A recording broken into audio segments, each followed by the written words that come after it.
At Wood Doolahary Insurance, 2020 is over. We're looking forward to a great 2021. The Chiefs are looking strong, and so are we. Zoom calls are still part of everyday office life, and we're still social distancing. But the one thing that didn't change, our commitment to customer service. We helped file claims when summer thunderstorms brought wind and hail damage, and continued to find customers affordable coverage options for home, auto, business, and farms. Wood Doolahary Insurance, a true constant in a year of change. And proud partner of Auto Owners Insurance.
At Labette Health, we've earned our place as a top 100 hospital in the nation for joint replacement. Serving a 6-county area since 1961, Labette Health has also earned national recognition as a respected regional medical center renowned for its comprehensive healthcare services and commitment to high-quality patient care. With over 80 physicians and providers throughout southeast Kansas, Labette Health is 100% devoted to medical excellence. For more information or to find a provider near you, call 620.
Yep. Yep.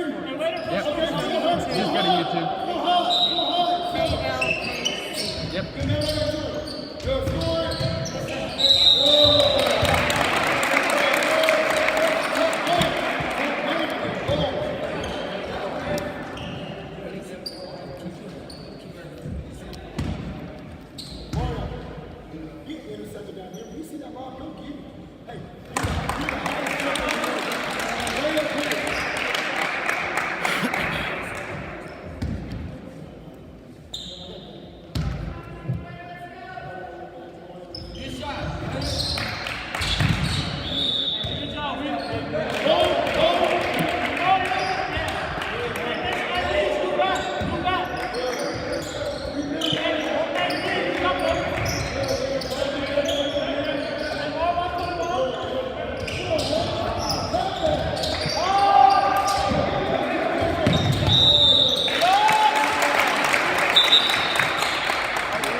I'm a patriot and a mechanic, which means I know the difference between a symbol and a tool. The American flag is a symbol of everything that I would die to defend. This is a tool. It says nothing about my politics. I wear it to protect the people that I love. We have a job to do, and this is the right tool for that job.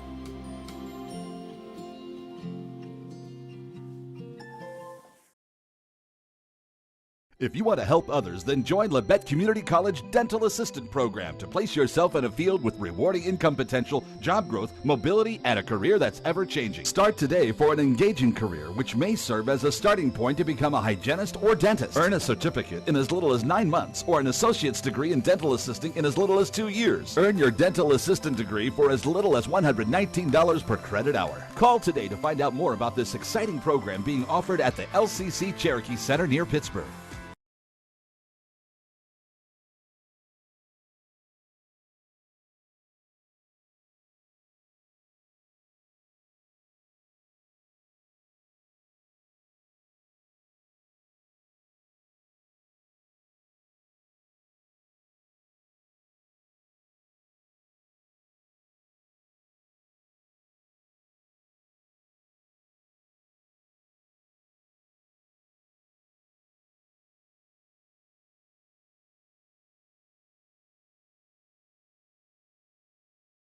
When it comes to choosing the best health care for yourself and your loved ones, there are other hospitals. And then there's our hospital. The difference is that while other hospitals will care for you, we will actually care about you. Other hospitals make decisions based on what's best for their bottom line, while we do what's best for our community. If you're looking for a pretty hospital, they're out there. But if you're looking for the best hospital, it's here. And here. When award-earning care is as close as this, there's no reason to go anywhere else. At Labette Health, we center around you.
Hi, this is Brian at Bowen Pharmacy, and today I'd like to visit with you about how you take your medications. Did you know that when you miss 2 doses per week, that's 3.5 months out of the year that you missed your medications, and that can have detrimental effects on your health in a long time period. Here at Bowen Pharmacy, we have this great new machine called the Rapid Pack RX. And what this machine does is it takes all your medications, filters it down, and puts in this nice strip right here that you can pull out of this box. And at any time of the day that you need your medication, it's right here ready for you. Whether you take it 1 a day, 2 a day, 5 a day, or 6 times per day, we can make that happen for you. It's all interfaced with our pharmacy system, and when it runs through, it puts all those times down for you. It even prints the medications on the strip. You can take it throughout the day without having to take your bottles with you. It helps you stay compliant, helps you stay healthy, and it's going to give you a long life to live, to enjoy. Here at Bowen Pharmacy, we're always thankful that you choose us to be your local provider. Thank you and have a wonderful day.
Hi, this is Brian at Bowen Pharmacy, and we are so excited to have this new compounding lab that we have created and designed to help you choose the different kind of medications that you might need. In here we do compounding, custom medications for you. We could do bioidentical hormones, so that's testosterone, estrogen, progesterone. We could do DHEA. We could do any of those medications to help you level out those hormones to help you stay healthy and better. We could do troches. We could do capsules. We can even do rapidly dissolved tablets, all right here at Bowen Pharmacy in Parsons, Kansas. We even have great diaper rash cream that will help your baby heal and be better and safer in the long run. Once again, we're always thankful that you choose Bowen Pharmacy. to be your local provider and to make you better and to help you stay healthier and live longer. Thank you and enjoy the day.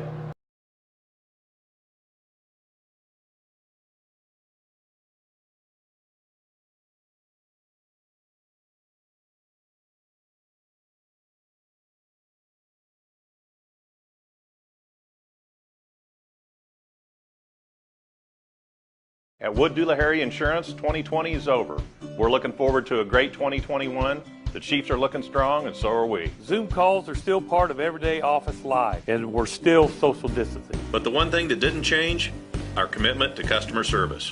We helped file claims when summer thunderstorms brought wind and hail damage, and continued to find customers affordable coverage options for home, auto, business, and farms. Wood Doolahary Insurance, a true constant in a year of change. And proud partner of Auto Owners Insurance.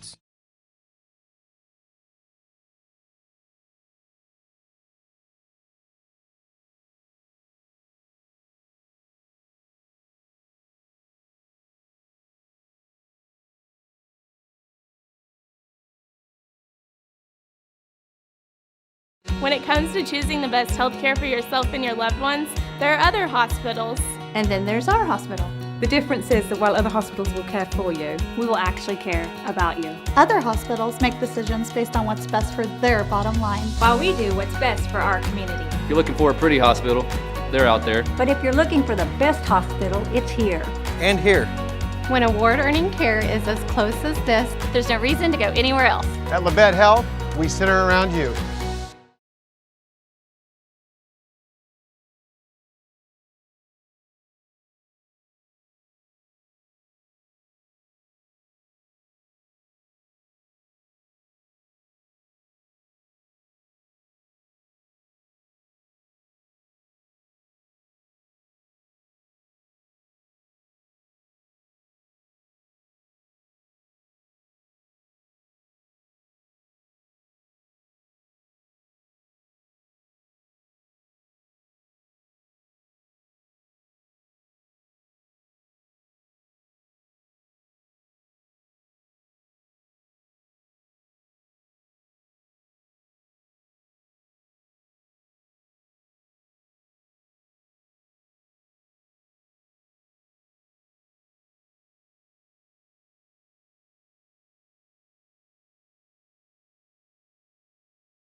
Thanks for the help.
It could happen any time or place. You feel a tickle in your face. You move your arm feels weak. The words won't come when you try to speak.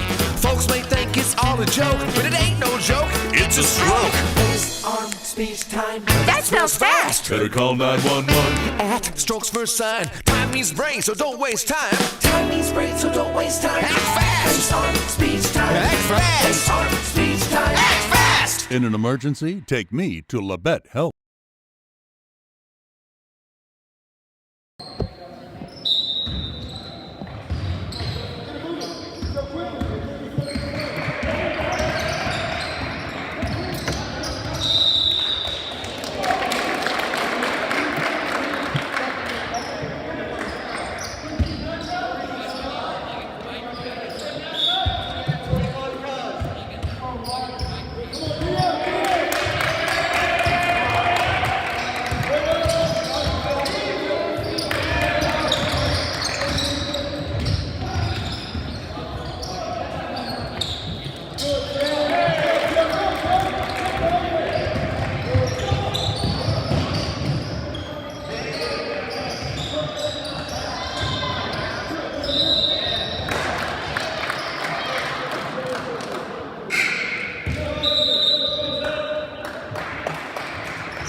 If you want to help others, then join Labette Community College Dental Assistant Program to place yourself in a field with rewarding income potential, job growth, mobility, and a career that's ever-changing. Start today for an engaging career, which may serve as a starting point to become a hygienist or dentist. Earn a certificate in as little as 9 months or an associate's degree in dental assisting in as little as 2 years. Earn your dental assistant degree for as little as $119 per credit hour. Call today to find out more about this exciting program being offered at the LCC Cherokee Center near Pittsburgh.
When it comes to choosing the best health care for yourself and your loved ones, there are other hospitals. And then there's our hospital. The difference is that while other hospitals will care for you, we will actually care about you. Other hospitals make decisions based on what's best for their bottom line, while we do what's best for our community. If you're looking for a pretty hospital, they're out there. But if you're looking for the best hospital, it's here. And here. When award-earning care is as close as this, there's no reason to go anywhere else. At Labette Health, we center around you.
Hi, this is Brian at Bowen Pharmacy, and today I'd like to visit with you about how you take your medications.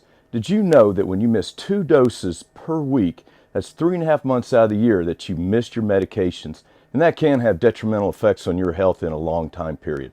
Here at Bowen Pharmacy, we have this great new machine called the Rapid Pack RX, and what this machine does is it takes all your medications, filters it down, and puts in this nice strip right here that you can pull out of this box. And at any time of the day that you need your medication, it's right here ready for you. Whether you take it 1 a day, 2 a day, 5 a day, or 6 times per day, we can make that happen for you. It's all interfaced with our pharmacy system, and when it runs through, it puts all those times down for you. It even prints the medications on the strip, and you can take it throughout the day without having to take your bottles with you. It helps you stay compliant, helps you stay healthy, and it's going to give you a long life to live to enjoy. Here at Bowen Pharmacy, we're always thankful that you choose us to be your local provider. Thank you and have a wonderful day.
I'm a patriot and a mechanic, which means I know the difference between a symbol and a tool.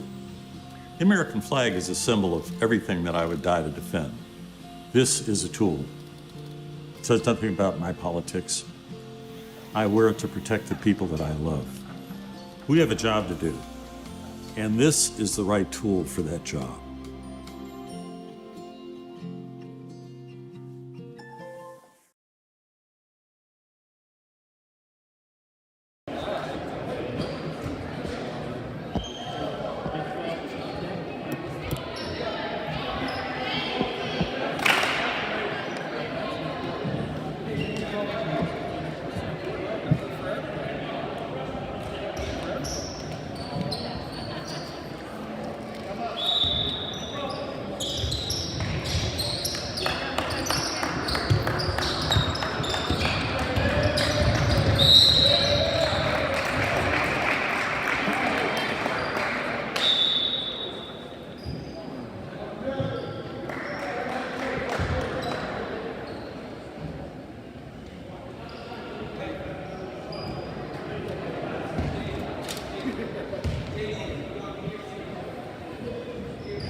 If you want to help others, then join Labette Community College Dental Assistant Program to place yourself in a field with rewarding income potential, job growth, mobility, and a career that's ever-changing. Start today for an engaging career, which may serve as a starting point to become a hygienist or dentist. Earn a certificate in as little as 9 months or an associate's degree in dental assisting in as little as 2 years. Earn your dental assistant degree for as little as $119 per credit hour. Call today to find out more about this exciting program being offered at the LCC Cherokee Center near Pittsburgh.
At Wood Doolahary Insurance, 2020 is over.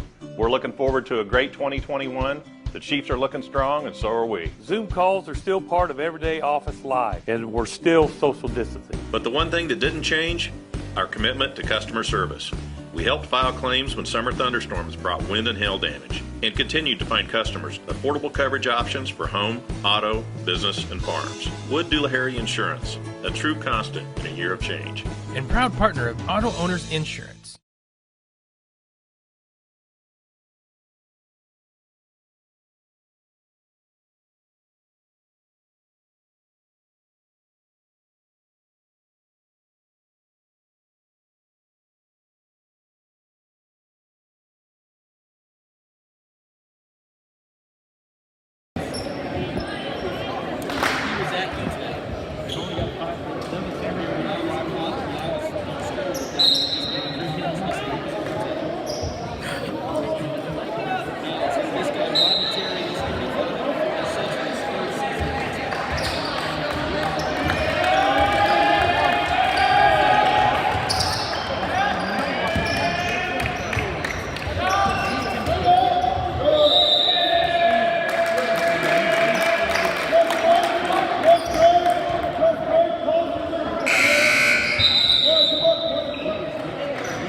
I'm a patriot and a mechanic, which means I know the difference between a symbol and a tool.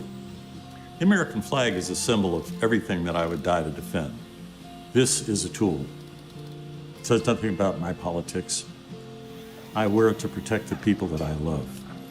We have a job to do, And this is the right tool for that job.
It could happen any time or place. You feel a tickle in your face. You move your arm feels weak. The words won't come when you try to speak. Folks may think it's all a joke, but it ain't no joke. It's a stroke. Face, arm, speech, time. That smells fast. Better call 911. At Strokes First Sign. Time means brain, so don't waste time. Time means brain, so don't waste time. Act fast. Face, arm, speech, time. Act fast. Face, arm, speech, time. Act fast. In an emergency, take me to Labette Health.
Hi, this is Brian at Bowen Pharmacy, and we are so excited to have this new compounding lab that we have created and designed to help you choose the different kind of medications that you might need.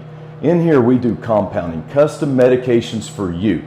We could do bioidentical hormones, so that's testosterone, estrogen, progesterone. We could do DHEA. We could do any of those medications to help you level out those hormones to help you stay healthy and better. We could do troches. We could do capsules, we can even do rapidly dissolved tablets, all right here at Bowen Pharmacy in Parsons, Kansas. We even have great diaper rash cream that will help your baby heal and be better and safer in the long run.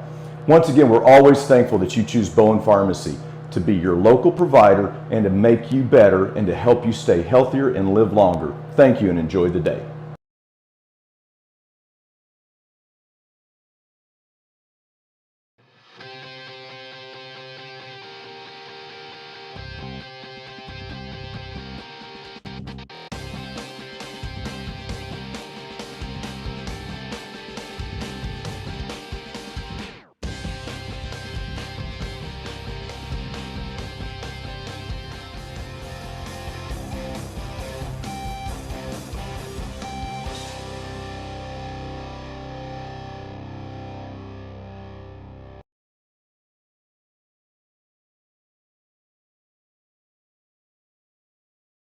When it comes to choosing the best health care for yourself and your loved ones, there are other hospitals.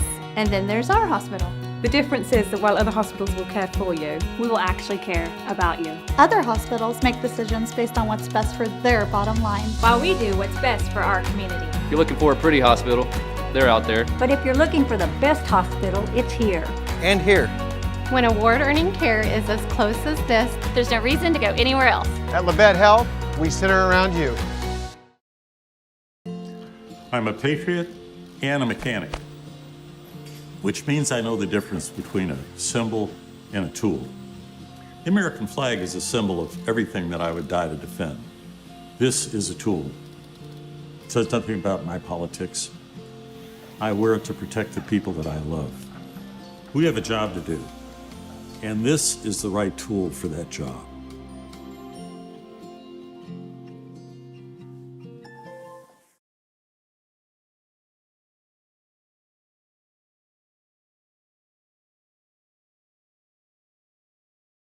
At Wood Doolahary Insurance, 2020 is over.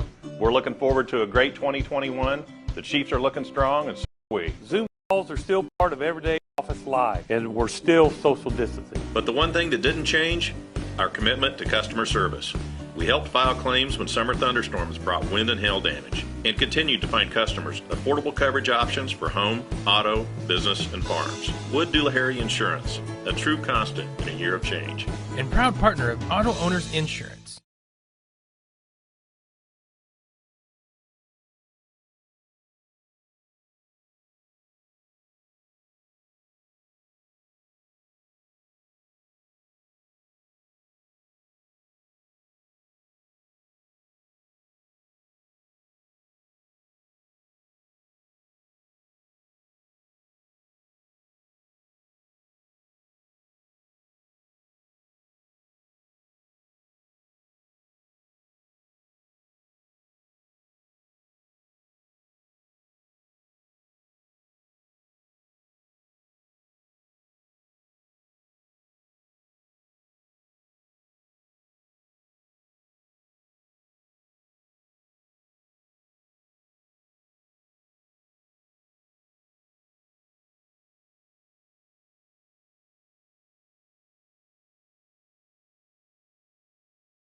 At Labette Health, we've earned our place as a top 100 hospital in the nation for joint replacement. Serving a 6-county area since 1961, Labette Health has also earned national recognition as a respected regional medical center renowned for its comprehensive healthcare services and commitment to high-quality patient care. With over 80 physicians and providers throughout Southeast Kansas, Labette Health is 100% devoted to medical excellence. For more information or to find a provider near you, call 620-421-4881 or visit labettehealth.com.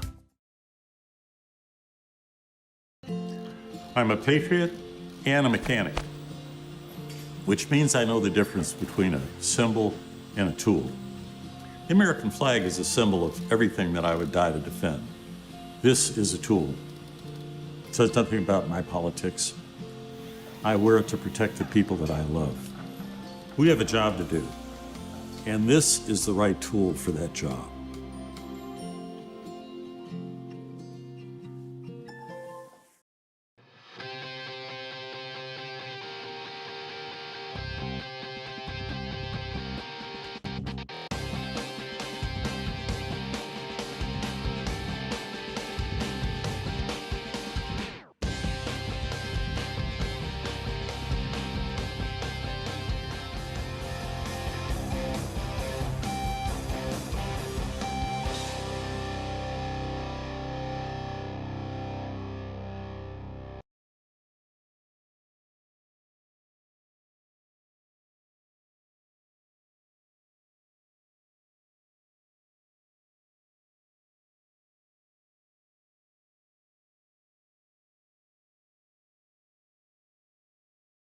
Here at Harold C. Johnson Gymnasium at PHS. Along with me tonight is Scott Marlowe, Drew Fuentes taking care of our live stream, Brady Magner back in the KLKC studio patching us through. Our girls matchup tonight features our Lady Vikings hosting the Lady Tigers of Fort Scott. Lady Vikes are 5-11 overall for the season, 2-8 in the SEK. Lady Tigers are 6-13 overall, 5-6 in the SEK. And then when we faced them earlier in January in Fort Scott, we won 44-37 in overtime.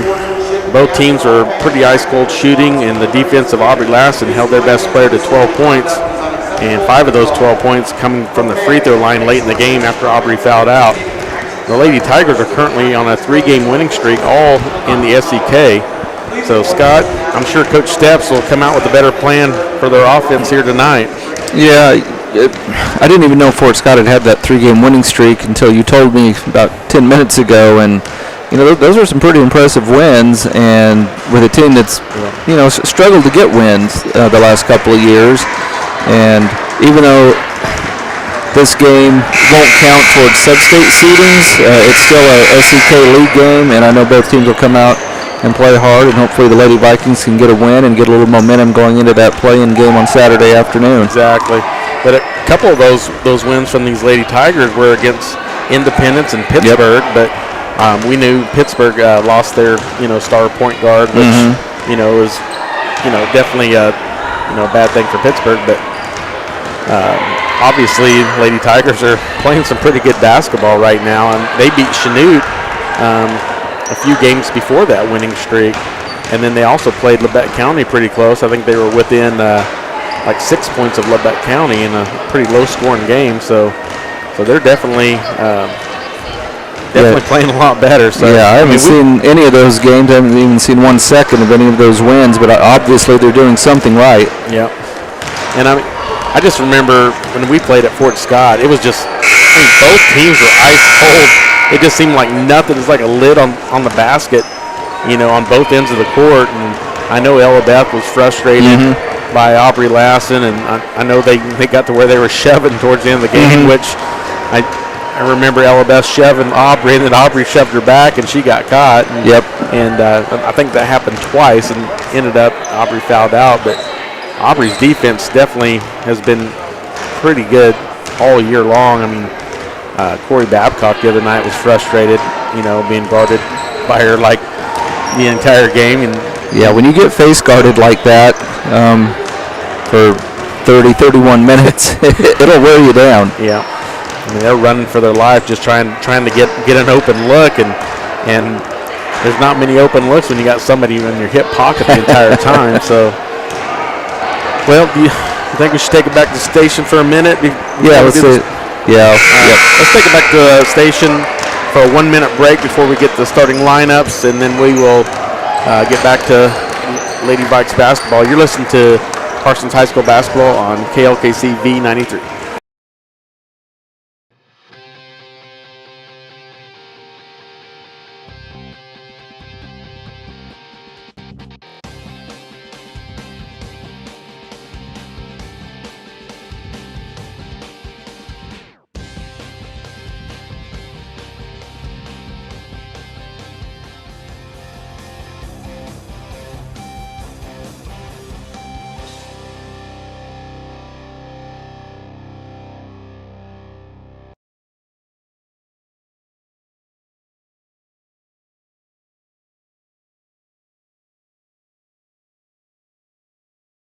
And now would you please welcome our starting lineups. First, for the Fort Scott Tigers. A 5'6" sophomore, number 3, Jesse Comstock. Next for the Tigers, a 5'6" senior, number 5, Ella Beck.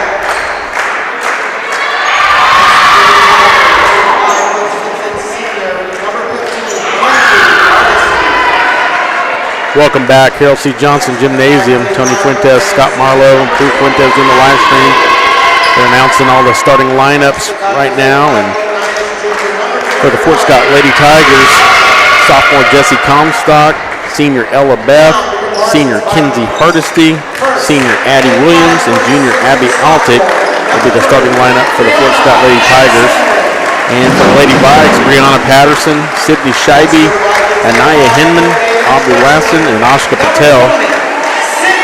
So again, Scott, starting three freshmen, 2 sophomores, without Jaden Heck again. So yeah, the bench, that short bench is a little bit shorter for the Lady Vikes for the rest of the season. And for the folks that watched the Chanute game, they'll know exactly what I'm talking about. The Lady Vikes played so well that first half, and I think had a 9-point lead against a really talented Chanute ball club. But I think the Lady Vikes are slowly learning, you have to play 4 quarters. Exactly. And that's easier said than done a lot of nights. But I think these young kids are learning.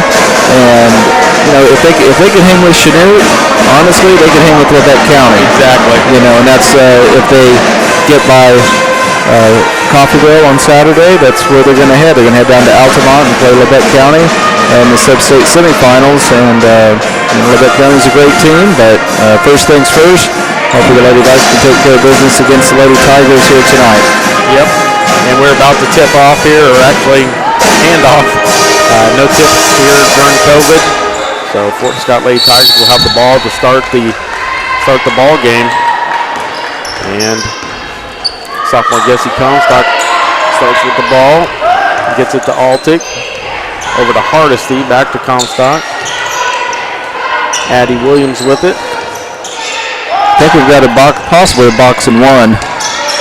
Yep, looks like Abby Altick missed a 3-pointer there. Now Sydney Scheibe with it, trying to drive the lane. Almost lost it. Now she's double teamed. Ella Beth and Addie Williams on her. Now Sydney Scheibe trying to drive in again. Now Scheibe for a 3-pointer, and it's good. Sydney Scheibe started off with a 3-pointer. So Lady Vikes with a 3-0 lead, 7:16 to play here, first quarter. And Addie Williams gets it to Altick. Back to Comstock, over to Hardesty at the top of the key. Now Comstock thought about a 3, and now she's back out to Hardesty. Hardesty gets to Altick. And Ella Beth really hasn't touched the ball yet, Scott. Yeah, it's that box and one. It's face guarding again by Aubrey Lassen. Yep. Just all over her. Yeah, senior Kinsey Hardesty. I know she's a really good player. She struggled in that game at Fort Scott. Yep. And Hardesty is actually the only one for them to score in the overtime, Scott. She had that's right. 2 baskets in overtime. And we had an early foul right there on Brianna Patterson. Comstock gets to Altick. Back up top to Hardesty. Good defense by Lady Vikes. Nothing in the lane, and Aubrey Lassen on Ella Beth. Now Comstock looking for help. Gets to Williams. Back up to Altick for a 3. And off the mark, and Hinman got the rebound. Looked like she was fouled by Hardison, but no call. And now Hinman going the other way. Gets it to Scheibe, back to Patel. And they got a nice little zone defense going here too, Scott. We're going to have a tough time getting it in the lane. Nope, tried to lob it in. Yep. Tried to get it into Hinman, threw it away. So that's the first turnover on the Lady Vikes. So 6:09 to play. Lady Vikes lead 3-0. And Altic just stepped over the line when she threw it in. The ref wasn't even looking. Comstock gets it to Hardesty. Williams back out to Altic. I think there's going to be a lot of three-pointers shot in this game. Boy, sure looks like wow. it. That's us. That's another turnover by. So now turnover back to the Lady Vikes. Aubrey Lassen. And it looks like a little pressure by the Lady Tigers. Yep, 2-2-1. Scheibe gets it back to Lassen. Lassen breaks the press, gets it across to Patel. And she's trying to get it down to Hinman. It hits the rim. And now they call Altic for a travel. So a little turnover there. Good break for the Lady Vikes to get the ball back. So a little bit of sloppy play, kind of like what we saw in Fort Scott. And Scheibe with it, back up to Patterson. Now Lassen looks to get to Scheibe. Scheibe is looking to shoot, and she does. Off the mark, and Oscar Patel had it, but looked like she almost was over the back there, Scott. I think she might have got away with one. Now it looks like we got a 30-second timeout. We're gonna just keep it here. So Scott, early going, little sloppy. Yeah, had the nice three-pointer by Scheibe, and other than that, teams have been pretty sluggish on the offensive end. Parsons throwing out that box and one at Fort Scott, and Fort Scott playing just like the boys, a pretty stingy 2-3 zone. And it's still early, 5:25 to go in the first quarter. I'm sure teams will get in the flow eventually, but I talked about how hard it was on the Chanute player, being face guarded like that, but how hard can it be on Aubrey Lassen? You have to be really, really focused when you're expected to, guard the other team's best player. And in pretty good shape. For 28 minutes or more. To run like that every night, I mean, that's a tough task. And I know she had an ACL problem early on last year, and so she definitely recovered from that, which is great. And now Ella Beth with it. And she gets it to Comstock. And they finally get it down low to Addie Williams, and she scores. So 3-2, Lady Vikes, 5:04 to play first quarter.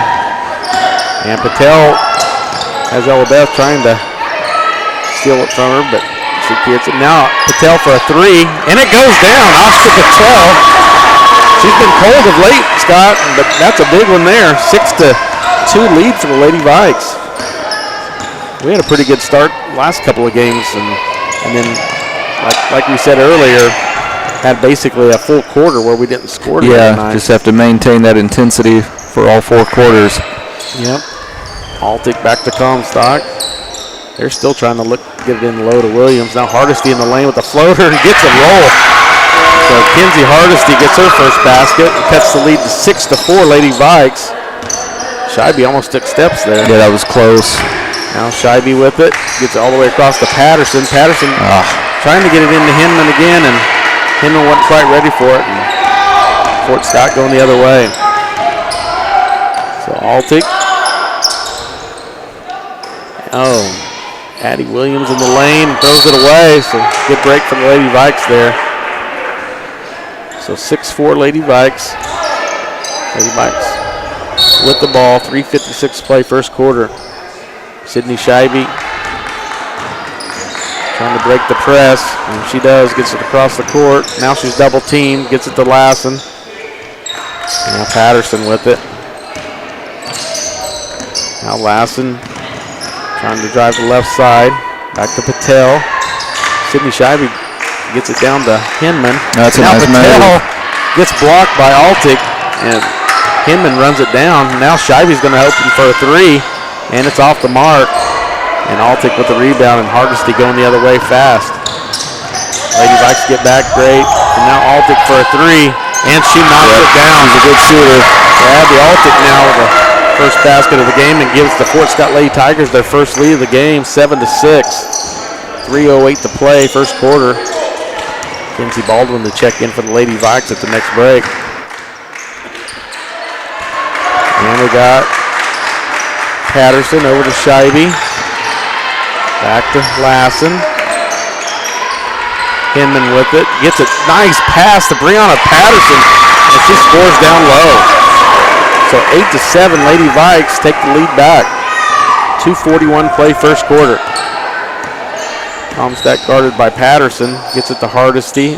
Altic looking for a three. Now a free throw shot from Comstock is off the mark, and Hinman runs it down. And Hinman going the other way. Guarded hard by Comstock, and Ella Beth comes and picks her pocket. Now Comstock coming with the other way. And she pulls up, but Lassen's there. Now Ella Beth with it. Guarded by Lassen. Lassen's all over. And now Altic for another three. Off the mark, and Oscar Patel with a nice rebound. And Patel brings it up the court. Lassen with it. 1:57 play first quarter. Lady Vikes lead 8-7. Patel for a three, and she drains it. Oscar Patel, 2 3-pointers here in the first quarter. Lady Vikes have 11-7 lead with 1:46 to play in the first. Hardesty gets it to Altic. Back to Comstock for a three. And that's no good, but Addie Williams, nice rebound underneath and putback. So that's the second basket for Addie Williams. And we're going to take a 30-second break. It's 11-9 Lady Vikes, 1:33 to play first quarter. You're listening to Viking basketball on V93. At Wood Doolahary Insurance, 2020 is over. We're looking forward to a great 2021. The Chiefs are looking strong, and so are we. Zoom calls are still part of everyday office life, and we're still social distancing. But the one thing that didn't change, our commitment to customer service. We helped file claims when summer thunderstorms brought wind and hail damage, and continued to find customers affordable coverage options for home, auto, business, and farms. Wood Doolahary Insurance, a true constant in a year of change. And proud partner of Auto Owners Insurance.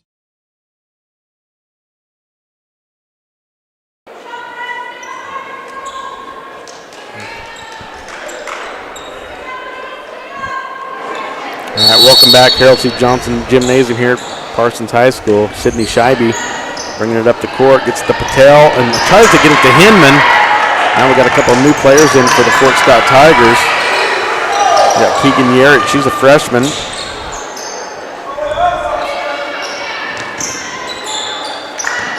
And Lassen gets it to Baldwin. And three-pointer was air ball. And Oscar Patel was right there to pick it up. Put it up, and she's fouled. So Patel will go to the line.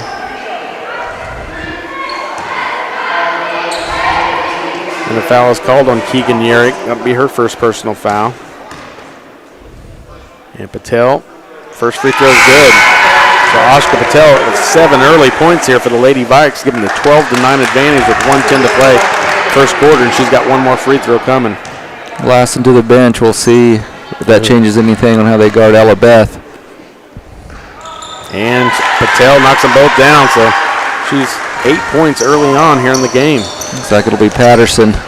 Keegan Yerrick handling the ball.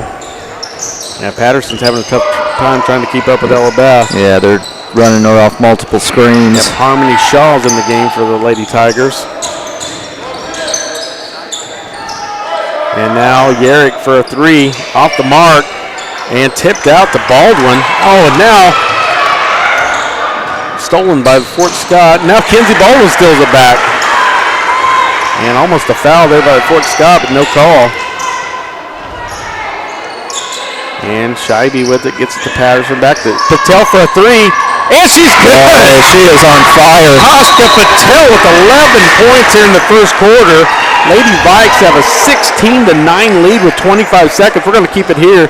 Scott, she had I'm not sure, I can't remember who we were playing when she went off for like 23. Yeah, she had a big game earlier in the year, and I don't know if you can be unconscious in the first quarter or not, but she basically has been. I mean, she wanted the ball in the corner, and I mean, she no hesitation, and she let it fly, and I don't think she's hit the rim yet. No, I'm pretty sure it was Coffeyville. That 63-60 loss to Coffeyville is the game where she went off earlier in the season, and she was on fire that night. I know it was a bunch in the fourth quarter. Yeah, the Lady Vikings, they have the shooters to bring a team out of a zone for sure. Yep. All right, Yerrick with the ball for the Lady Tigers. Lady Tigers trail the Lady Vikes 16-9, and they're looking for the last shot. 14 seconds left in the first quarter. Comstock with it. She was wide open for three there, and she didn't take it. Now Harmony Shaw takes a three, and it's off the mark, no good, and there's no call there. That's a tough break. It looked like there was a tie up there, Scott, but yeah, we'll take it. Just 1 second to go here.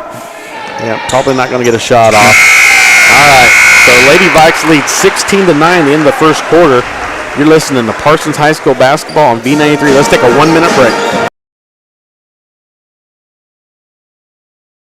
At Labette Health, we've earned our place as a top 100 hospital in the nation for joint replacement. Serving a 6-county area since 1961, Labette Health has also earned national recognition as a respected regional medical center renowned for its comprehensive healthcare services and commitment to high-quality patient care. With over 80 physicians and providers throughout southeast Kansas, Labette Health is 100% devoted to medical excellence. For more information or to find a provider near you, call 620-421-4881 or visit labettehealth.com. I'm a patriot and a mechanic, which means I know the difference between a symbol and a tool. The American flag is a symbol of everything that I would die to defend. This is a tool. It says nothing about my politics. I wear it to protect the people that I love. We have a job to do, and this is the right tool for that job.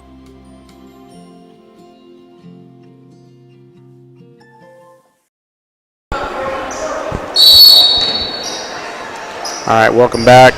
Tony Fuentes, Scott Marlowe, Drew Fuentes in the live stream, Brady Magner back in the studio. Just underway here in the second quarter. Lady Vikes have the possession and a 16-9 lead. And we got a travel on Brianna Patterson. She got the ball in the lane, Scott, and I don't know. I don't think she expected to be that open. Yeah, I think she could have taken a shot there, and she didn't do it. All right, now Comstock with it. Guarded by Patterson. Aubrey Lassen back in the game. Guarding Ella Beth. And Harmony Shaw with a nice basket in the lane there for the Fort Scott Lady Tigers. They cut the lead to 16-11. So it looks like might be a foul on Ella Beth here. Let's see what yep, sure enough. That's definitely big, Scott. I know she hasn't, I don't even think she's shot yet. No, I don't think she's been able to get a shot off yet. Lady Vikes aren't letting her. Yeah, Sydney Scheibe gets it back up to Patel. He's at the hot hand right now. Scheibe for a three, and it's good. Sydney Scheibe with her second three of the game. Now 5 threes by the Lady Vikes. This is what the boys' opponents have been doing to them the last couple of nights. Yep, Lady Vikes threes. Lady Vikes lead 19-11. 7 minutes play here in the first half. Ella Beth guarded by Lassen. Gets it to Murphy. Back out to Comstock. To Shaw. And no good. But a nice rebound by the Lady Tigers and a foul underneath. So Mackenzie Murphy will go to the line to shoot 2. And Ashka Patel will get her first personal foul. So Mackenzie Murphy, sophomore, at the line for 2 shots. And the first one's good. So Lady Vikes lead 19-12 with 6:44 to play, and one more free throw for Murphy.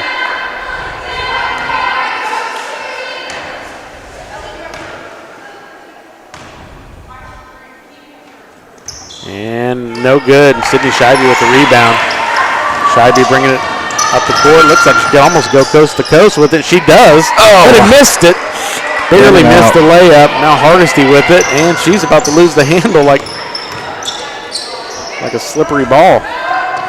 And so Murphy with it, gets it into Shaw. Man, I don't know about that one, Scott. That was a touch foul for sure.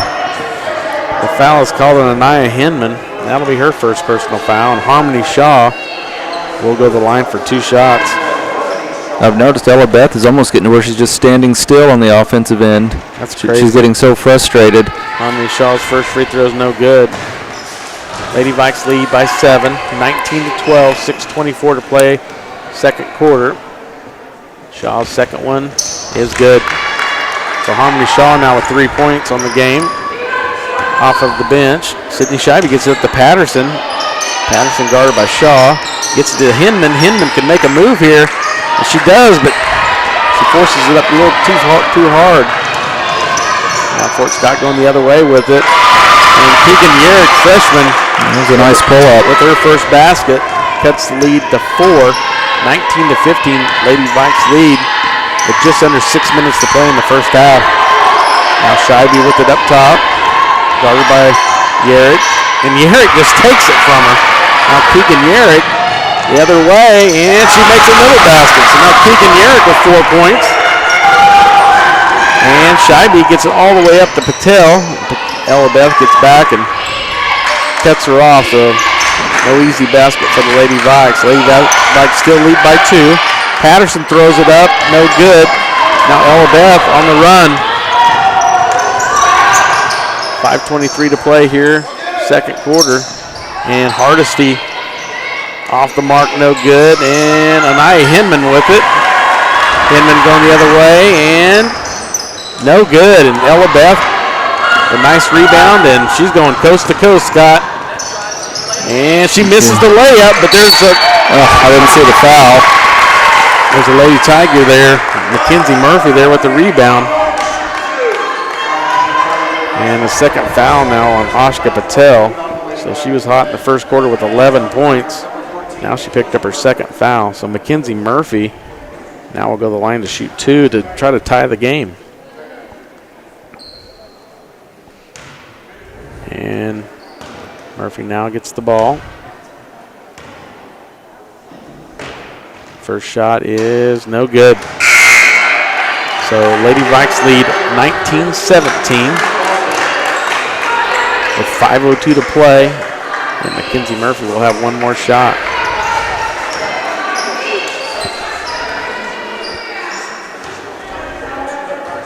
And they just put in 3 new players and a 4th if she makes this one. She doesn't. And white ball.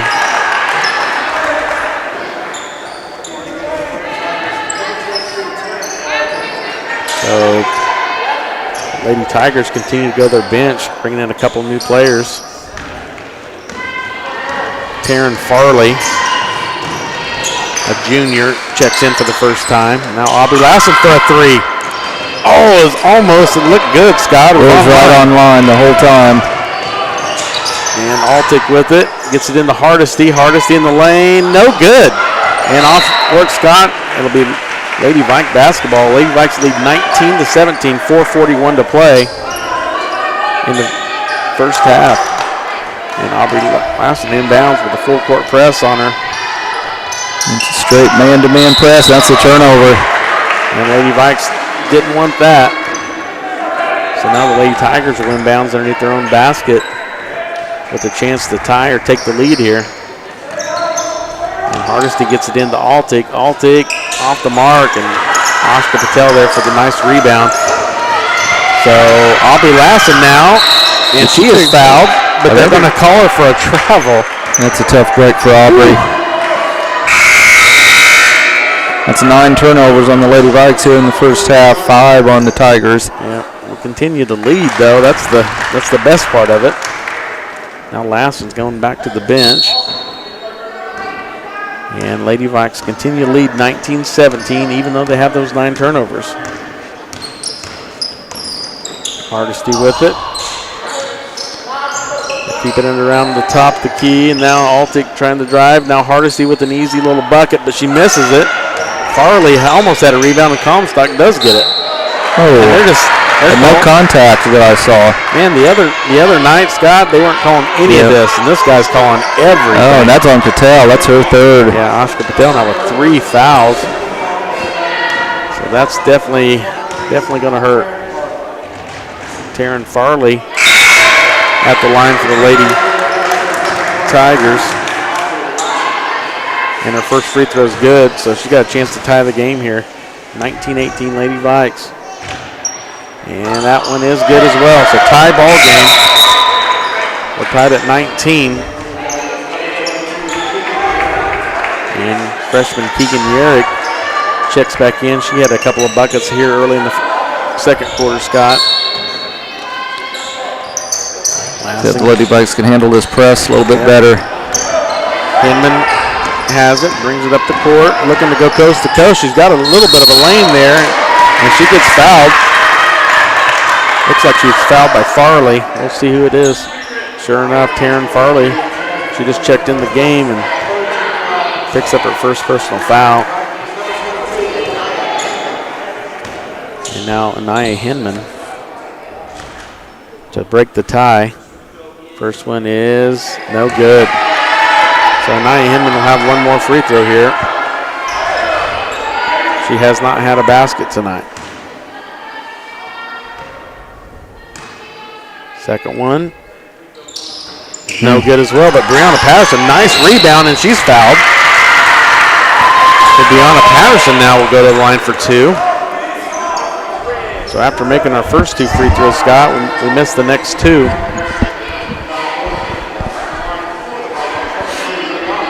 So Patterson now.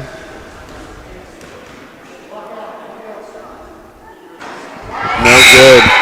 So Ashka Patel knocked down the first two free throws for the Lady Vikes, and now we're missed the next three. So this is definitely time to knock down some of these free throws. Patterson's no good as well. On both. Yep, so Lady Vikes could not break the tie off of 4 free throws there. And now Hardesty with it. And now Sydney Scheibe couldn't believe, I don't think she could believe that pass was there, and she went off her hand and went out of bounds. So Keegan Yerrick, freshman, to inbounds for the Lady Tigers. Now Altick with a pretty open three. She misses it, and Hinman comes down with it. Now Hinman's looking to take it all the way again. And she pulls up, gets it back to Patterson. Now she wants it back. She gets it, and she throws it up, and she's fouled. That time she's fouled by Addie Williams. I believe that's Williams' first one. Yes. So Addie Williams now picks up her first personal foul, and the fouls are 5-5, so can't complain too much about that, Scott. No, not at all. Just too bad Patel has 3. Yeah, that's rough. And Lady Vikes hit the skids at the free throw line. Yeah, that's 5 misses in a row. So Hinman with one more to try to break the tie again. 19-19, 3:39 to play, first half, and we missed 6 in a row now. That's tough. With the tie ball game, 19-19, you shoot 6 free throws and you don't make any of them. And now that was good defense by Kinsey Baldwin. Yeah, Kinsey Baldwin caused a turnover there. The Lady Vikes get the ball back. So 3:31 to play, second quarter. Lady Vikes 19, Lady Tigers 19. Kinsey Baldwin, she could have kept going to the left there, Scott. She could have went all the way to the basket. And she pulled up. Now Scheibe takes it baseline, and she got hacked. I'm not sure if it's on Altick or Williams. I think it's on Williams. Yep, sure enough. Addie Williams picks up 2 quick fouls here. And Sydney Scheibe will go to the line, and hopefully Sydney can knock down a couple free throws to kind of level us out. And she does. She knocks down the first one. Sydney Scheibe now with 7 points on the game. 2 3-pointers, 1 in the first quarter, 1 in the second quarter. Now 20-19 Lady Vikes. Scheibe's second free throw, good. So now a 2-point lead for the Lady Vikes. And we have a timeout on the floor. Lady Vikes lead 21-19, 3:18 to play in the first half. We're going to take it back to the studio for a 30-second break. You're listening to Viking Basketball on V93. If you want to help others, then join Labette Community College Dental Assistant Program to place yourself in a field with rewarding income potential, job growth, mobility, and a career that's ever-changing. Start today for an engaging career, which may serve as a starting point to become a hygienist or dentist. Earn a certificate in as little as 9 months or an associate's degree in dental assisting in as little as 2 years. Earn your dental assistant degree for as little as $119 per credit hour. Call today to find out more about this exciting program being offered at the LCC Cherokee Center near Pittsburgh.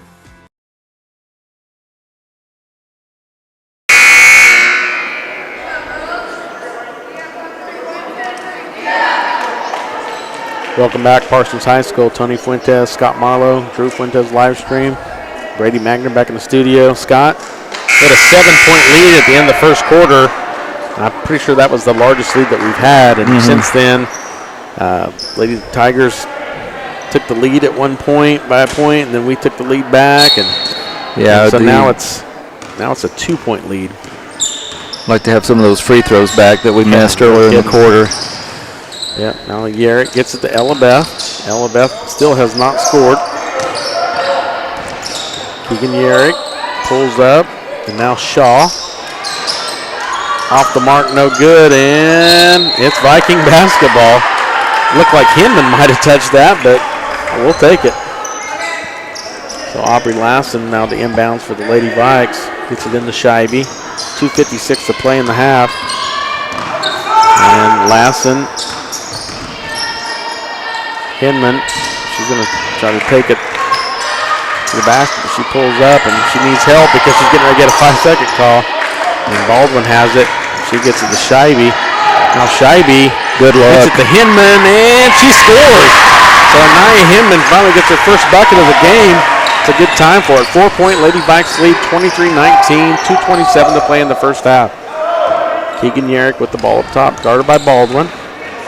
And Aubrey Lassen still... Oh, man. Not sure who that one was on. It was on Hinman. So that's Anaya's second.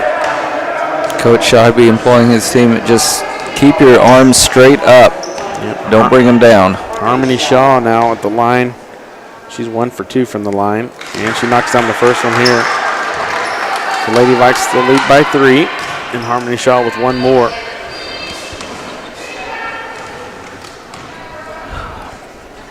And second one's good. She's got a nice free throw there. And Sydney Scheibe with it.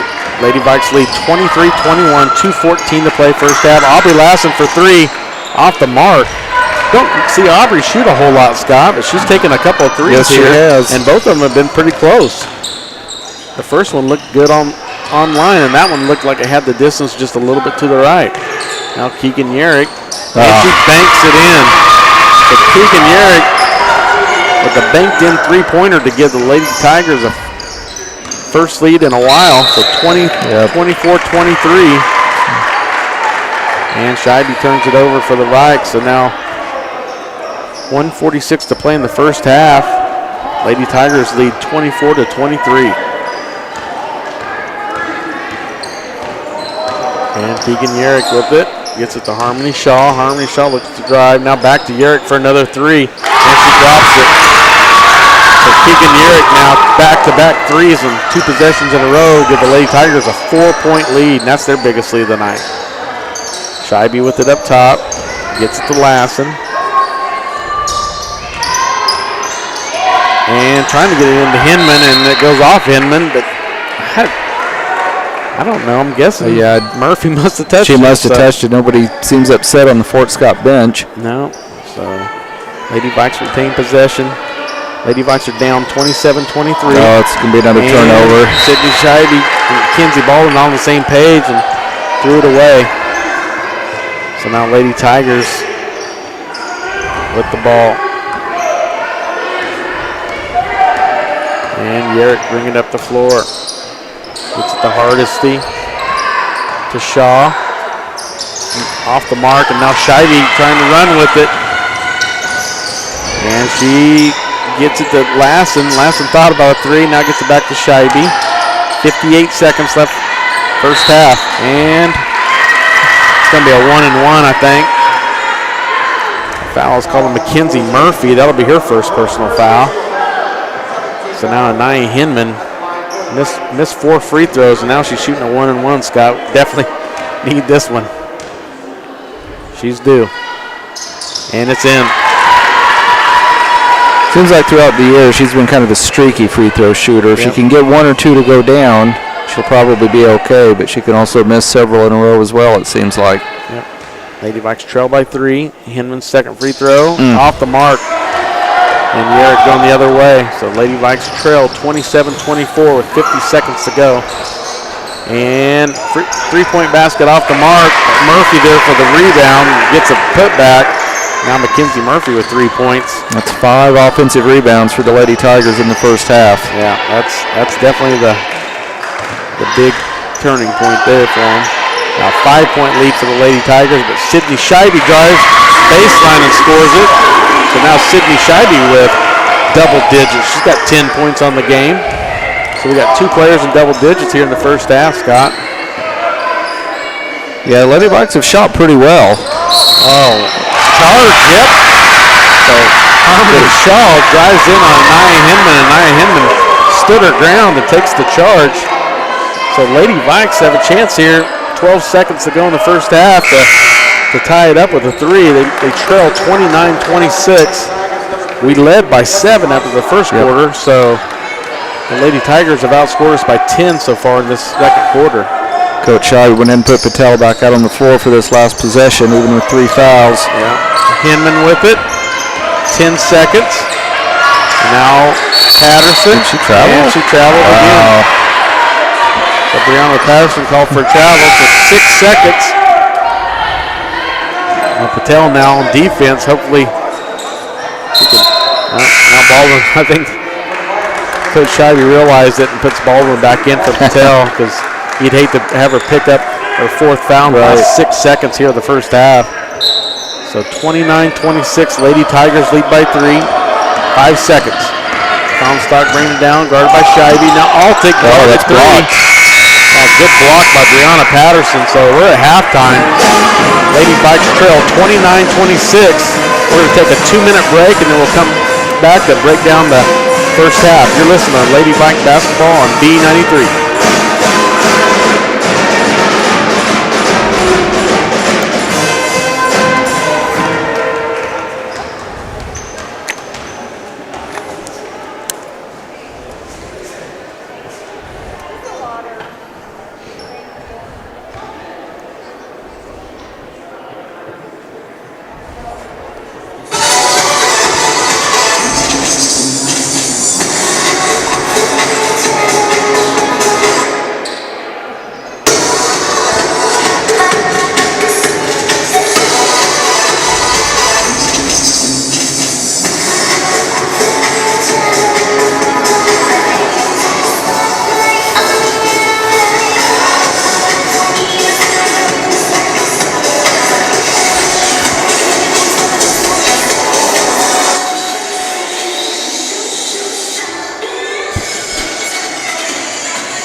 At Wood Doolahary Insurance, 2020 is over. We're looking forward to a great 2021. The Chiefs are looking strong, and so are we. Zoom calls are still part of everyday office life, and we're still social distancing. But the one thing that didn't change, our commitment to customer service. We helped file claims when summer thunderstorms brought wind and hail damage, and continued to find customers affordable coverage options for home, auto, business, and farms. Wood Doolahary Insurance, a true constant in a year of change. And proud partner of Auto Owners Insurance. Hi, this is Brian at Bowen Pharmacy, and we are so excited to have this new compounding lab that we have created and designed to help you choose the different kind of medications that you might need. In here we do compounding, custom medications for you. We could do bioidentical hormones, so that's testosterone, estrogen, progesterone. We could do DHEA. We could do any of those medications to help you level out those hormones to help you stay healthy and better. We could do troches, we could do capsules, we can even do rapidly dissolved tablets, all right here at Bowen Pharmacy in Parsons, Kansas. We even have great diaper rash cream that will help your baby heal and be better and safer in the long run. Once again, we're always thankful that you choose Bowen Pharmacy to be your local provider and to make you better and to help you stay healthier and live longer. Thank you and enjoy the day. And yeah, that's unbelievable. Not a single starter scored in the second quarter. So we led 16-9 in the first quarter. So I'm going to go ahead and break down the scores. Mackenzie Murphy 3, all come in second quarter. Hardesty had 2, Williams 4, Altig 3. Again, Yerrick 10, freshman, coming in knocking down a couple of threes. Harmony Shaw with 5, Taryn Farley with 2. That rounds out to give them 29, and then Brianna Patterson with 2 points early. Sydney Scheibe knocking down a couple threes, now has 10 points. Anaya Hinman with 3 points. And Oscar Patel with 11 points, all coming in the first quarter. So, yeah, I mean, that's that's tough. Yeah, and the couple of things that stick out to me, the turnovers were even for a good chunk of the first half, but then latter part of the second quarter, things got a little out of hand, and Lady Vikes ended up with 12 turnovers in the first half to 7 for Fort Scott. Rebounding is pretty even, except on the offensive glass, where and most of those were by it's a 5-1 advantage for the Lady Tigers. Murphy went to the line twice, and then she only made 1 of 4. So luckily, she only made 1 of those four shots, and then Murphy also had a 2, which I know was an offensive rebound. So she had 3 offensive rebounds, fouled on 2 of them, and then made the others. So, I mean, definitely the size, like Harmony Shaw, I mean, she was a good-sized girl, comes in, and we had trouble with her. Yep. Patel fouls her twice down low, and Hinman fouls her once. And then the one time that she picked up a foul was whenever she drove in on Hinman and they called an offensive foul. So, I mean, you know how that is. Sometimes that can go the other way, and she could have been out the line again for another two free throws. So, it's definitely, it's going to come down to, who knocks down some shots and probably some free throws. And we missed 6 in a row. I mean, that's rough. When we just can't get the ball to go down from the free throw line, especially in a close ball game. And hopefully Patel is able to play a lot of minutes without picking up, fouls 4 and 5. And with Jaden Heck out, not only does it kind of mess up the Lady Vikings rotation, here again, that's 5 less fouls you have to work with, and that just makes a difficult situation that much worse. So. Any other thoughts before we take a little break?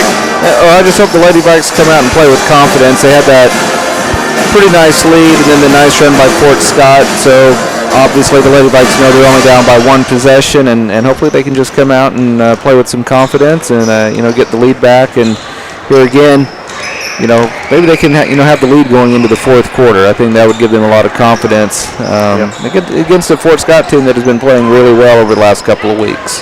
Well, hopefully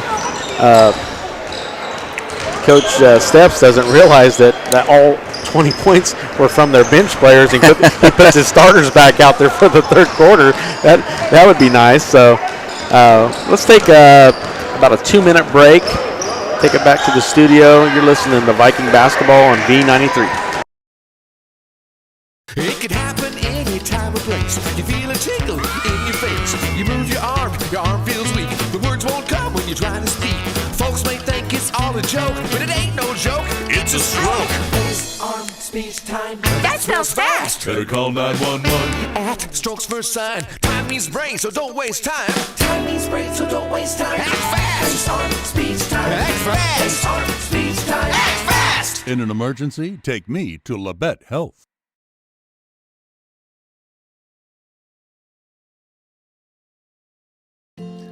I'm a patriot and a mechanic, which means I know the difference between a symbol and a tool.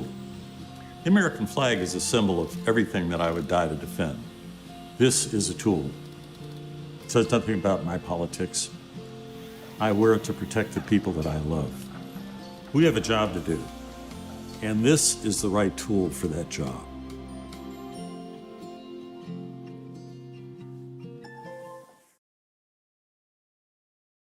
Hi, this is Brian at Bowen Pharmacy, and we are so excited to have this. Hi, this is Brian at Bowen Pharmacy, and today I'd like to visit with you about how you take your medications. Did you know that when you miss 2 doses per week, that's 3.5 months out of the year that you missed your medications, and that can have detrimental effects on your health in a long time period. Here at Bowen Pharmacy, we have this great new machine called the Rapid Pack RX, and what this machine does is it takes all your medications, filters it down, and puts in this nice strip right here that you can pull out of this box. And at any time of the day that you need your medication, it's right here ready for you. Whether you take it 1 a day, 2 a day, 5 a day, or 6 times per day, we can make that happen for you. It's all interfaced with our pharmacy system, and when it runs through, it puts all those times down for you. It even prints the medications on the strip, and you can take it throughout the day without having to take your bottles with you. It helps you stay compliant, helps you stay healthy, and it's going to give you a long life to live to enjoy. Here at Bowen Pharmacy, we're always thankful that you choose us to be your local provider. Thank you and have a wonderful day.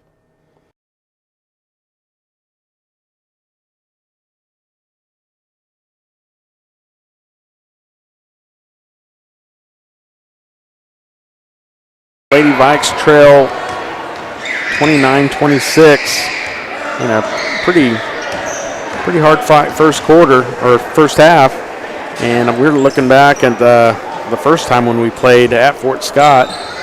And Scott, it was a 14-13 Lady Vikes lead when we played at Fort Scott.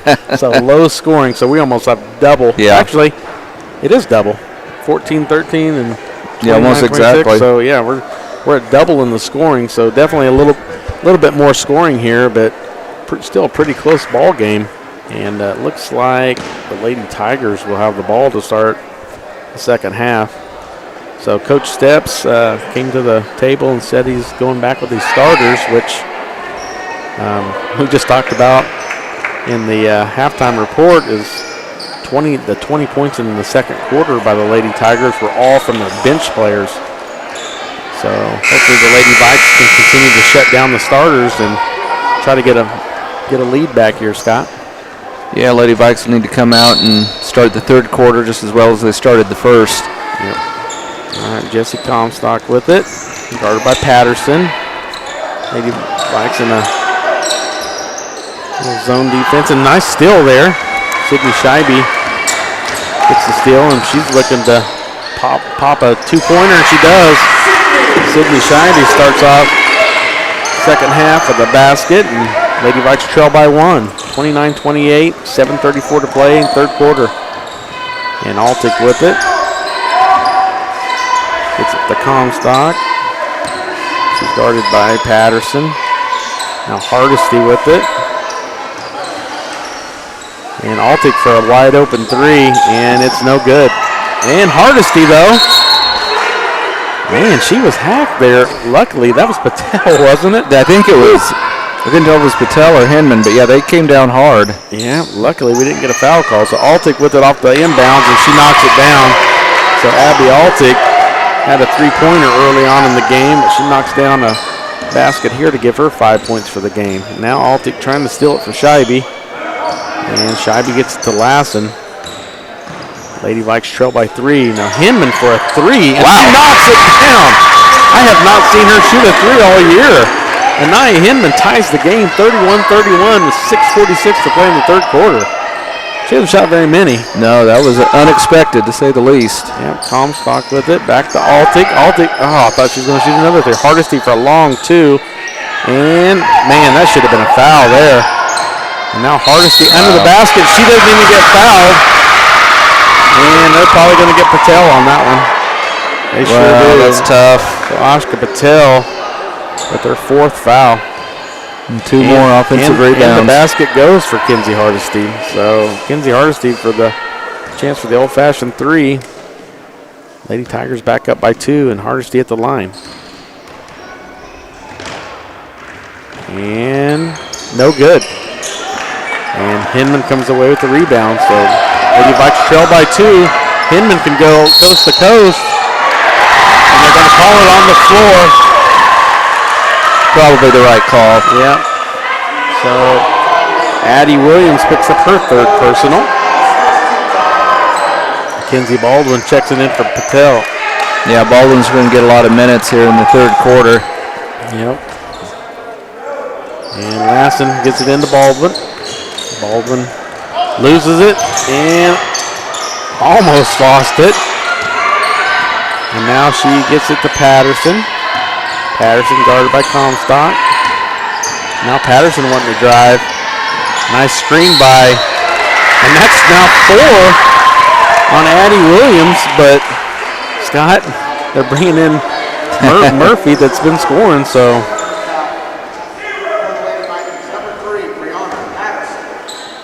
Well, somehow I was off. Scott said that was just her 3rd. Well, sure enough.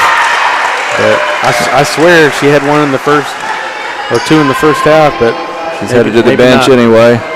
So 3 fouls on Williams. And Patterson knocks down the first free throw, and she's got another one. And she ties the game. The Lady Vikes knocked down the first 2 free throws of the second half, and we have a tie ball game with 6:02 to play in the 3rd quarter. Hardesty gets to Altic, and runner's no good. And I think that's going to be off us. So Lady Tigers will. This is kind of a strange defense the Lady Vikes are throwing out at the Tigers, and they're having some success with it, but the Lady Vikings are having trouble rebounding out of it. So Comstock off the mark. And there's another up. And Hinman gets it to Patterson. And now Ella Beth with a foul called on her. And so that should be her 2nd. And it is. So now Ella Beth with 2 fouls. Lassen gets it into Scheibe. Tie ball game, 5:45 to play. Harmony Shaw check in for the Lady Tigers the next break. Patterson with it. Patterson gets it back. Hits Sydney Scheibe in the face. Now Kenzie Baldwin. Spin move. Back to Patterson. And Scheibe with the handoff. And some contact there, but no call. Now Patterson. A lot of hands by Ella Beth there. Hinman trying to drive on Murphy. It's a lot of contact. Good job by Hinman. And Murphy gets the foul. And by this should be her 2nd, and it is. So Kenzie Murphy now with 2 fouls, and Anaya Hinman will go to the line. So Anaya is 1 of 6 from the free throw line tonight. She desperately needs these to try to break this tie. And the first one is good. So Anaya Hinman now with 7 points on the game and a chance to get 1 more here. And freshman Keegan Yerrick checks in for the Lady Tigers along with Harmony Shaw. And all 3 of those girls in the paint there, Scott, for the Tigers are ones that have been scoring on.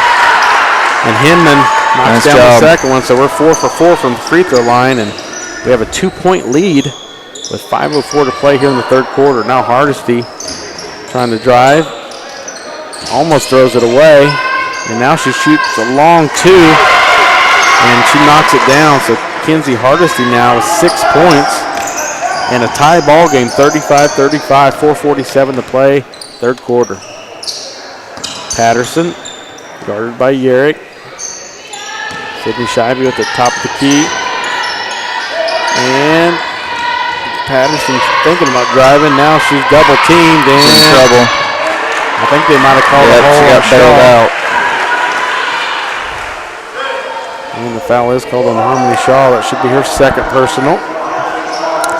That's 5 fouls on Fort Scott, just 1 on the Lady Vikes. Yep, and an inbounds throw to Hinman, and she knocks it down. So Anaya Hinman with 7 points here in the 3rd quarter to get her in double digits. 4:22 to play. Lady Vikes 2-point lead, 37-35. Now Harmony Shaw in the lane, floater, and she gets the roll. So tie ball game again. Harmony Shaw now with 7 points. And Sydney Scheibe with it, poked away by Shaw. And now Baldwin with it. 4 minutes to play third quarter. Now Shaw steals it, and she's going the other way hard, and now Lassen's going to try to block it, but it's no good. And Murphy with the rebound, no good. And now Hardesty gets a rebound and puts it up and fouled. That might be either on Baldwin or Patterson. Yeah, 10 offensive boards on the night for the Lady Tigers, only 1 for the Lady Vikes. They called that foul on Nia Hinman. I didn't think she was there. Yeah, I didn't either. So now Nia Hinman with 3 fouls. And a tie game, and Hardesty at the line knocks down the first one. So Kenzie Hardesty only had 2 points in the first half. Now has 5 in the third quarter. And a chance to get another one. 3:50 to play, third quarter, 38-37. Now 39-37. Lady Tigers with a 2-point lead.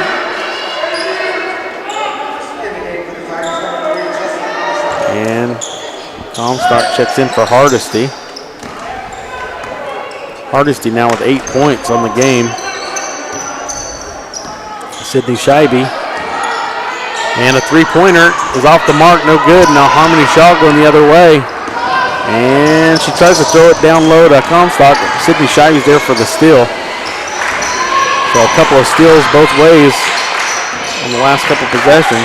Aubrey Lassen gets it to Baldwin. Baldwin guarded by Ella Beth. And Lassen has it. Back up top.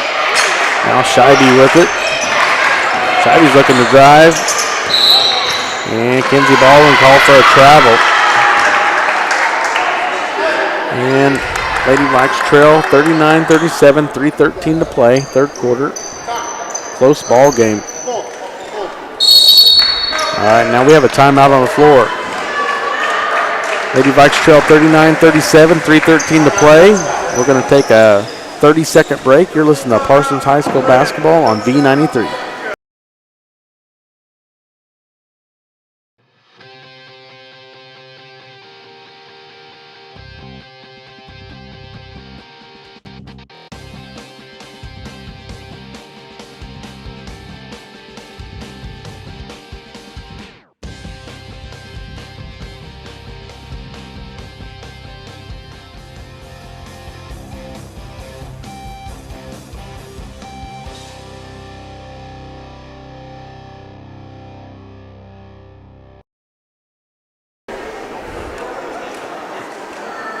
Welcome back, Parsons High School. Tony Fuentes, Scott Marlowe. Scott, 3:13 to play, third quarter. Still 2-point game. I mean, it's definitely doable. It's just, yeah, I think the big advantage for the Lady Tigers is the strength of their bench. You know, you mentioned that unbelievable whopping 20 points by the bench in the second quarter for Fort Scott, and the Lady Vikings just don't have that much depth. And that may end up being the difference in the game. But the Lady Vikes are hanging tough, down just by 2, a little over 3 minutes to go in the third quarter. So, and Harmony Shaw with another bucket here in the third quarter, so that gives them 22 bench points on the game.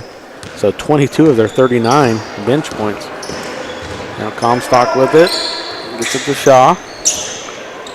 Comstock gets it back to Yerrick, and down low to Murphy, and she's, I didn't see the foul.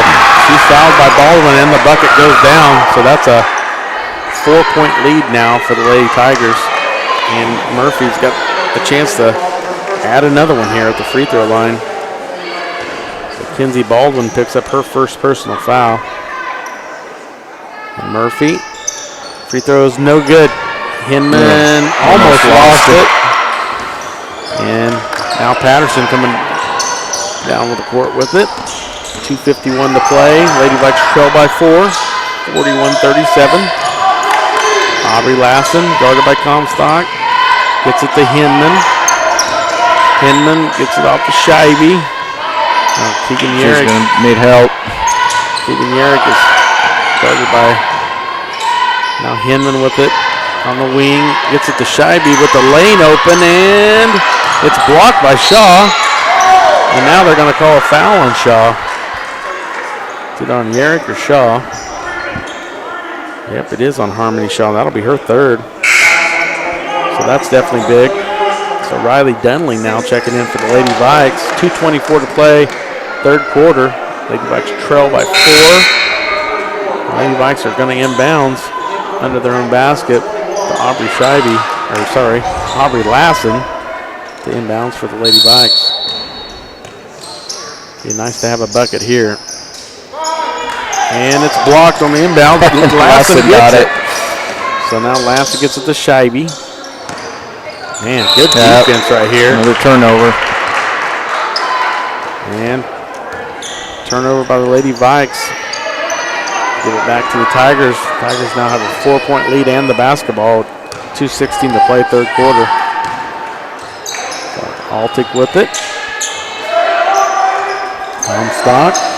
And Ella Beth's just standing over there, so I think they just decided that she's just not going to be part of the offense. Yeah. Just let the other girls play and do 4-on-4. Foul's called on Riley Dunley. That's her first personal foul. And Yerrick will go to the free throw line. So Yerrick had 10 points in the second quarter off the bench. And she gets the first free throw to go. Hits the, kind of kisses off the backboard and the rim and goes in. So now a 5-point lead for the Lady Tigers.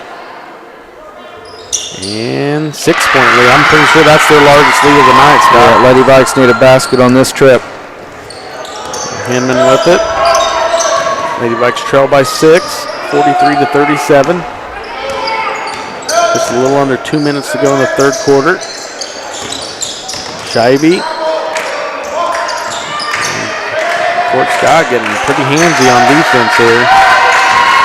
All the way across to Scheibe. Scheibe trying to drive on Yerrick and no good. And so now Yerrick going the other way.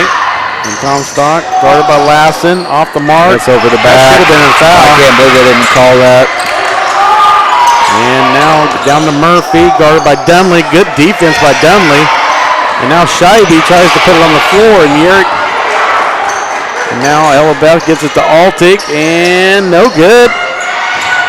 Another offensive board, unbelievable. Man, Altic for a three, and it's good. Abby Altic, after all that, Abby Altic now has 8 points in a 9-point lead for the Lady Tigers.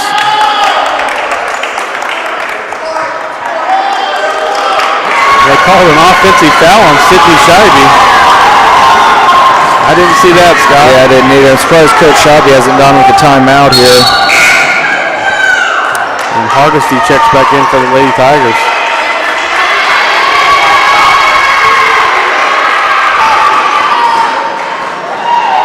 And Lady Tigers 9-point lead. Lady Tigers lead 46-37, 53 seconds to go in third quarter. Altic, they're looking like they're going to go for a last shot here. So Lady Vikes are facing a possible double-digit deficit going into the fourth quarter. 35 seconds. Hardesty bringing it back up top. Gets it to Altic.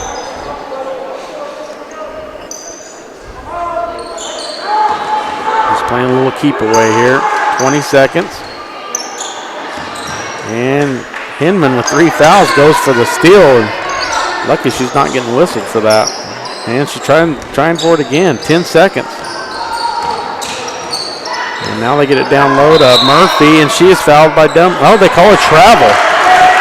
So we get a break there, Scott. Yeah, 5 seconds to work with. Let's see if we can get a shot off in the next 5 seconds here, and they look like they're going to press us. Hinman was wide open for a second. I'm not sure what's going on. Steal. Oh, they're going to count the basket? Wow. Foul call on Aubrey Lassen. That'll be her first foul.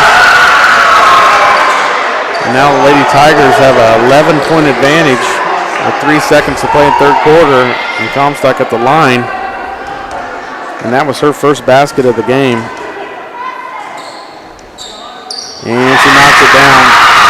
Now 12-point Lady Tiger advantage, and we're not even going to get a shot off. So it'll be fourth quarter time. Lady Vikes trail 49-37. Oh, we got a foul. 3 free throws coming. Oh, hold on here. I didn't think she got the shot off before the buzzer, but I guess she did. Yeah, she didn't. So we're gonna. Yeah, she didn't. Unless the foul occurred before the buzzer, that would be the only explanation. Sydney Scheibe at the line for 3. She misses the first one. Needed all 3 of these. Get it down to single digits. Can be hard to shoot free throws when you're the only one out there. And the second one goes. It's getting pretty loud up here in the gym. Yeah, for the gym. About as loud as it's been all year. It doesn't seem like a very big crowd, but. And she knocks 2 of the 3 down, so. And the Lady Vikes will get first possession as well, so. Lady Vikes trail 49-39. Let's just take it back to the station for a 30-second break. You're listening to Viking basketball on V93. At Labette Health, we've earned our place as a top 100 hospital in the nation for joint replacement. Serving a 6-county area since 1961, Labette Health has also earned national recognition as a respected regional medical center renowned for its comprehensive healthcare services and commitment to high-quality patient care. With over 80 physicians and providers throughout southeast Kansas, Labette Health is 100% devoted to medical excellence. For more information or to find a provider near you, call 620-421-4881 or visit LavetteHealth.com. Well, Scott, welcome back, Parsons High School. Scott, gonna be a tough one to get 10 points back. Yeah, it wasn't the kind of third quarter the Lady Vikings wanted to have, and they will have Patel back out on the floor. But again, she has 4 fouls, and down 10. I'm assuming she's probably going to be on the floor until she picks up that 5th one. I don't think Coach Scheibe will sit her the rest of the game until he has to. Well. Lassett gets it into Patel to start the 4th quarter. So Lady Vikes trail by 10, 49-39. Patel with it, guarded by Ella Beth, and now still. Yeah, and the Lady Tigers. That's probably because Patel was on the bench for so long. Now still back by Hinman, and she looked like she was fouled there by Altick, and there's no call. Now Lassen with it. Lassen looking for help. Gets it to Patterson, and she throws it away. It's been that kind of night. It's 17 turnovers on the Lady Vikes. Two turnovers to start the 4th quarter is not what we're wanting. And now Lady Tigers bring it up the floor with 7:26 to play and a 10-point lead. Hardesty gets it into Altick, and she's driving on Hinman. There's no call there. Wow. Hinman goes to the floor. Now Ella Beth drives and kicks it out. Now Comstock for a long 2. And Hinman with a good rebound. The Lady Vikes are going to have a really good 4th quarter here. And Hinman with a nice spin move, but no good. That got to be a foul on Williams there. That's a lot of contact. So Lady Tigers get it on the out of bounds. 6:59 to play. 49-39. Lady Tigers with a 10-point advantage. Altick for 3. Can't leave her open. And she missed it, and it should be our ball. And said it went off the Lady Vikes. Wow. Looked like Williams poked it out there. So we're definitely not getting some calls here. Now Altick with it. Ella Beth scoreless on the game. And she drives for a layup and misses it. Now Scheibe with it. Scheibe's going to try to go all the way. Boy, that's the 3rd time they've called her for carrying the ball tonight. And they called another turnover. 6:36 to play, 10-point deficit. Wow, that's a lot of turnovers here, Scott. Is that 4 in a row? I believe so. Altick. She's open again. Wide open, and she knocks it down. So Abby Altick now in double digits. And a 12-point Lady Tiger lead. So Lassen with it. Gets it back to Scheibe. Scheibe all the way to Hinman. Hinman was wide open. And that almost looked like all ball there. And Hinman will go to the line to shoot 2. And a foul called on Williams. And now they got it correct, Scott. Well, sure enough. They got 5. She fouled out. I had her for 4, and it showed 3 up on the board, and they must have fixed it. And Coach Steps he's like questioning that as well. Yeah, because he knows the last time he looked at the scoreboard, it was only her 3rd. Yeah. So now Williams is fouled out, but Hinman misses the first free throw. But Murphy's been playing big off the bench. Yep. So, and again, the strength of their bench has really been the difference tonight. Lady Vikings are looking a little tired. Yep, Hinman gets the second one to go. So still 11-point advantage for the Lady Tigers. We'll just keep it here. It's just a 30-second timeout. Lady Vikes trail by 11, 6:14 to play in the fourth quarter. 4 turnovers already here in the fourth quarter. And this hasn't looked real good here. Yeah, it's been a rough go to the start to the fourth quarter. You know, when you have a short bench and everybody's playing a lot of minutes, you know, a lot of these turnovers here in the fourth quarter are probably caused by fatigue more than anything. You can have mental mistakes when you get physically worn down like that, and you know the Lady Vikes they're just going to have to suck it up for the next 6 minutes and 14 seconds and figure out a way to get back in this ball game. Yeah, Murphy to inbounds for the Lady Tigers. They have an 11-point advantage and the ball. 6:14 to play in the ball game. So Comstock with it, guarded by Patel. Now Ella Beth with it. She is their senior leader, and she's been held scoreless, which is what we wanted to do. But there's a good Ella move. Beth, first basket of the game. So Ella Beth finally breaks free and gets a basket. 13-point lead now for the Lady Tigers. Nia Hinman looking to go to the basket, and she does and scores it. Athletic move now with 13 points. And Comstock with it now, 11-point lead, 5:33 to play in the game. Ella Beth guarded by Lassen. And they can run some clock. We can't do much about it. Altick with it. She drives in, poked away by Lassen. Now Ella Beth, I thought she was going to shoot a 3, and she gives it to Altick for a 3. And it goes out of bounds, so Lady Vikes get a break there. So Yerrick and Shaw check back in for the Tigers, and Yerrick and Shaw been really good for them. Sydney Scheibe now with it, 11-point deficit. She's guarded by Yerrick. Now Lassen with it, guarded by Hardesty. And Patterson gets it over to Hinman. And gets it into Patterson. And they're going to call on Harmony Shaw. Looks like that might be her fifth. Yeah, that looked like a lot of ball, but she hacked down so hard. I think that's why they blew the whistle. The official was actually behind that play. Yeah, it's just her fourth. And her reaction was strong enough. It could have warranted at least a warning, if not a technical, but I don't think the official said a word to her. Should be a 1-and-1 here for Patterson. And no good. Free throws, free throws, free throws. Yeah. Darn it. Hardesty gets it up to Ella Beth. I thought the Yerrick wide open 3, and Hinman gets a rebound. We've definitely had some opportunities here, Scott.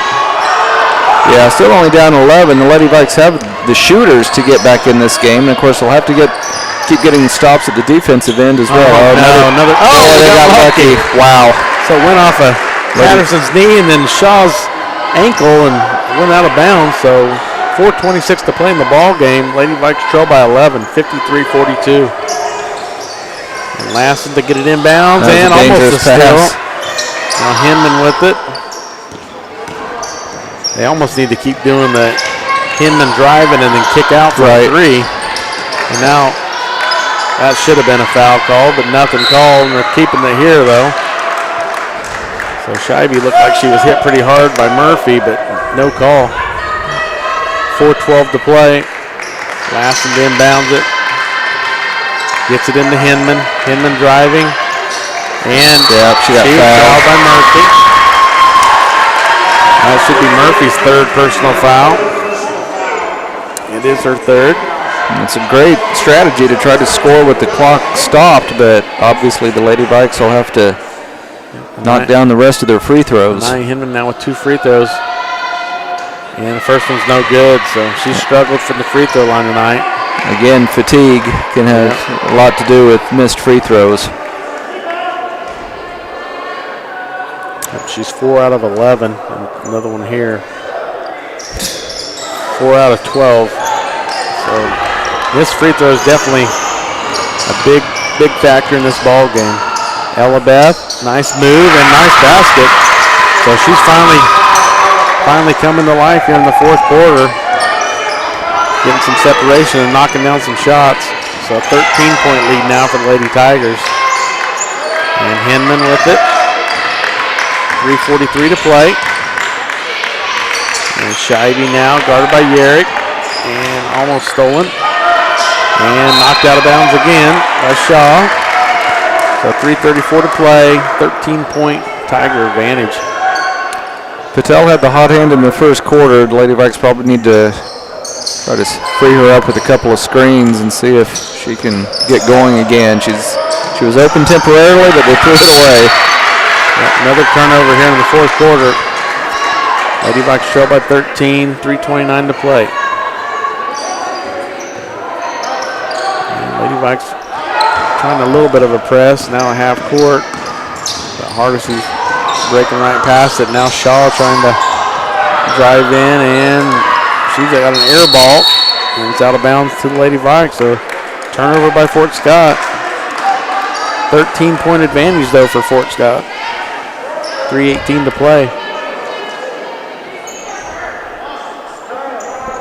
So the Lady Vikes scored 44 points the first time they played against Fort Scott, and it's going to take more than that to win this one. Hinman. Scheibe with it. And tipped out. Murphy tipped it and goes off the backboard, and she gets the rebound. So now Ella Beth with it. Guarded by Lassen. 2:54 to play. Now Harmony Shaw with it. Patterson all over her. And she throws it almost backcourt. Yerrick picks it up. Now Hardesty with it. And now Shaw in the lane. Missed it. And Murphy with another offensive rebound. And she's fouled. And she's fouled by Brianna Patterson. That's just her second personal foul. 14 offensive boards for the Lady Tigers tonight, 1 for the Lady Vikings. Wow. Not good. Well, we got a timeout on the floor. The score, Lady Tigers 55, Lady Vikes 42, 2:34 to play. Let's take a 30-second break. You're listening to Parsons High School basketball on D93.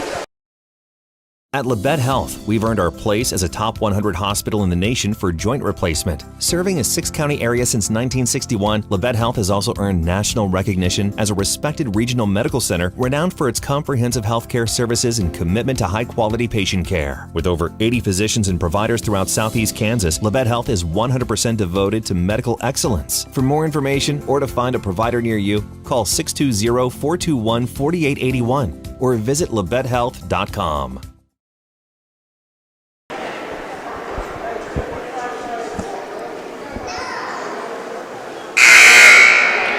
Welcome back, Parsons High School. Tony Fuentes, Scott Marlowe, Drew Fuentes, Brady Magner back in the studio. Lady Vikes are definitely struggling down the stretch here. A lot of missed free throws tonight, a lot of turnovers. Trail by 13, and Harmony Shaw's at the line for a 1-and-1 to try to extend the Lady Tiger lead. 2:34 to play in the fourth quarter.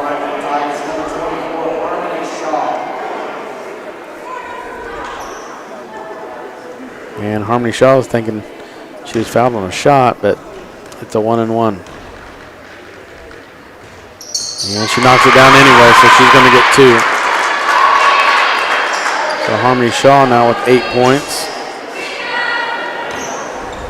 And a chance for one more here at the free throw line. And she gets it 56-43. Lady Vikes down by 13. 2.5 minutes, and now Shaw with a nice steal. Gets it to Yerrick, and a layup. So now it's kind of going the other way.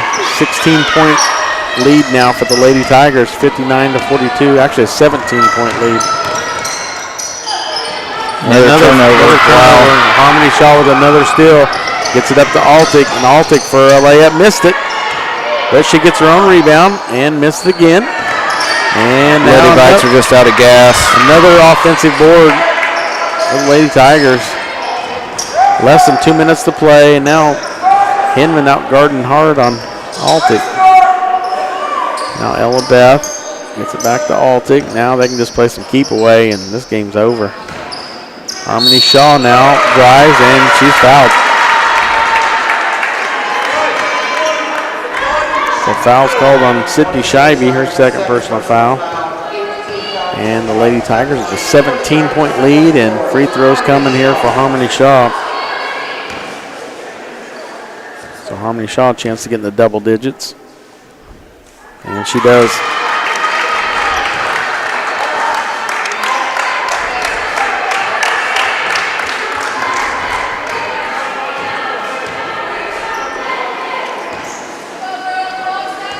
So 31 bench points now for the Lady Tigers. And the second one's no good for Shaw. So Hinman, almost to travel. Now Sydney Scheibe drives and is fouled. We'll see the foul's called on. Foul's called on Yerrick. That's her second personal. Sydney Scheibe will go to the line to shoot two. Sydney Scheibe, leading scorer tonight with 14, now 15. She is 5 out of 6 from the free throw line and a chance for one more. She's been a good free throw shooter all year, Scott. Yeah, she's been solid all year long, and obviously bright career. Yep, now a steal by Patel, and Scheibe missed the layup. Now Yerrick going the other way. Missed opportunity. Turnover on the Tigers. Called a double dribble, it looked like. So Lady Vikes trail by 16 with a minute 22. Well, we knew Fort Scott had been playing well the last couple of weeks, just going by the victories that they have had over some pretty good basketball teams, and they're going to keep it rolling here tonight. It looks like they'll finish. Was it 6-6 now in the conference? Yep, be 6-6. Yeah. Yep. And Scheibe for a three. Sydney Scheibe knocks down a three, but it may be too little, too late. Down by 13 with a minute to play. And Altic with it. And Lady Vikes don't look like they're going to foul. Looks like they're playing some tough defense. And Scheibe with the rebound. Good to see the Lady Vikes still fighting to the end. Yeah. I'm surprised Scheibe didn't pull up for three there. Now Patel for a three. So Oscar Patel hasn't scored. She scored 11 in the first quarter, and that's her first basket since. I don't think she's missed a shot. Yeah, she's been on fire. Every time she's shot it, she's made it. She just hasn't got to play very many minutes, unfortunately, because of foul trouble. Yeah. I can't tell if they called a 30-second or not. I think it was. We'll just keep it here. So it's 60-50. So 10-point deficit with 42 seconds. The boys the other night had a 9-point deficit with 42 seconds and then had a chance with 6 seconds to tie the game. But I'm not sure if that's going to be the case tonight. We have knocked down 2 threes here late, though, so that's definitely a good thing. And Ashka Patel has had 4 3-pointers and 2 free throws, and she made both of them, so that's her 14 points. I would imagine Fort Scott might send somebody long. Not this time. Gets it inbounds to Yard, and I'm not sure what's going on, but somebody beat the horn and everybody stopped walking. And now Ella Beth with it, 32 seconds in the game, and Baldwin can't catch her to foul her. And now Altic underneath, and she makes it, and Hinman fouled her. Played that foul all the way up here. Yep. That's foul's called on Anaya Hinman. That should be her 4th. And now Abby Altic will have a chance for another one here. And we're back to a 12-point lead, and now Brianna Patterson going the other way. And almost stolen, but now they're going to call jump ball, looks like. And it'll be Fort Scott basketball. We got a whole bunch of new players coming in. And we got a timeout on the floor. So Lady Tigers lead 62-50 with 17 seconds to go in the ball game. Let's take it back to station for a 30-second break. You're listening to Viking basketball on V93. At Wood Doolahary Insurance, 2020 is over. We're looking forward to a great 2021. The Chiefs are looking strong, and so are we. Zoom calls are still part of everyday office life, and we're still social distancing. But the one thing that didn't change, our commitment to customer service. We helped file claims when summer thunderstorms brought wind and hail damage, and continued to find customers affordable coverage options for home, auto, business, and farms. Wood Doolahary Insurance, a true constant in a year of change. And proud partner of Auto Owners Insurance. All right, back to Harold C. Johnson Gymnasium. Lady Vikes trail by 12, 17 seconds. And we've got some new players in for the Vikings and the Tigers. We got Alyssa Forbes, Ava Sawyers, Riley Dunley, Kiera Sawyer, and Nina West on the floor. Pretty sure that's the first time we've seen those five on the floor on varsity level this year. I'm sure. And Fort Scott the inbounds. And throws it off Dunley. Man, I don't think Dunley was ready for that one. Threw it right in her gut. So now Fort's got the inbounds again.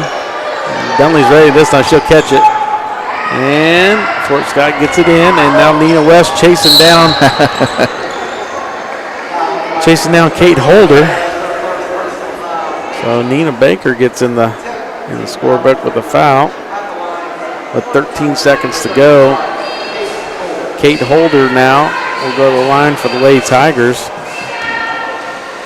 And Kate Holder actually knocked down a three-pointer in the first quarter when we played at Fort Scott. And now this is the first time she's coming in the game with a few seconds left to go. That's hard to figure, isn't it? Yeah. And the second free throw on the way is good. So Holder now gets in the scorer's book, gets 1 point. And now Ava Sawyer's driving coast to coast. Now Riley Dunley with it, gets it to Kiera Sawyer. Sawyer now for three, barely misses it, and that's the ball game.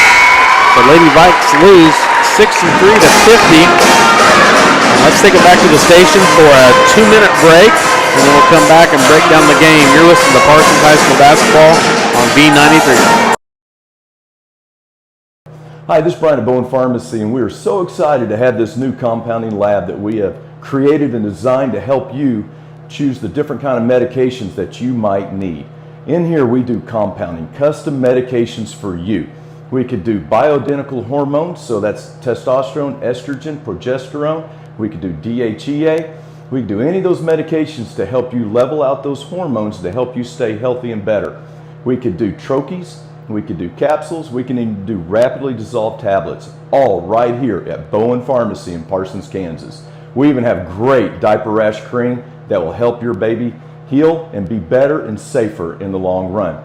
Once again, we're always thankful that you choose Bowen Pharmacy to be your local provider and to make you better and to help you stay healthier and live longer. Thank you and enjoy the day.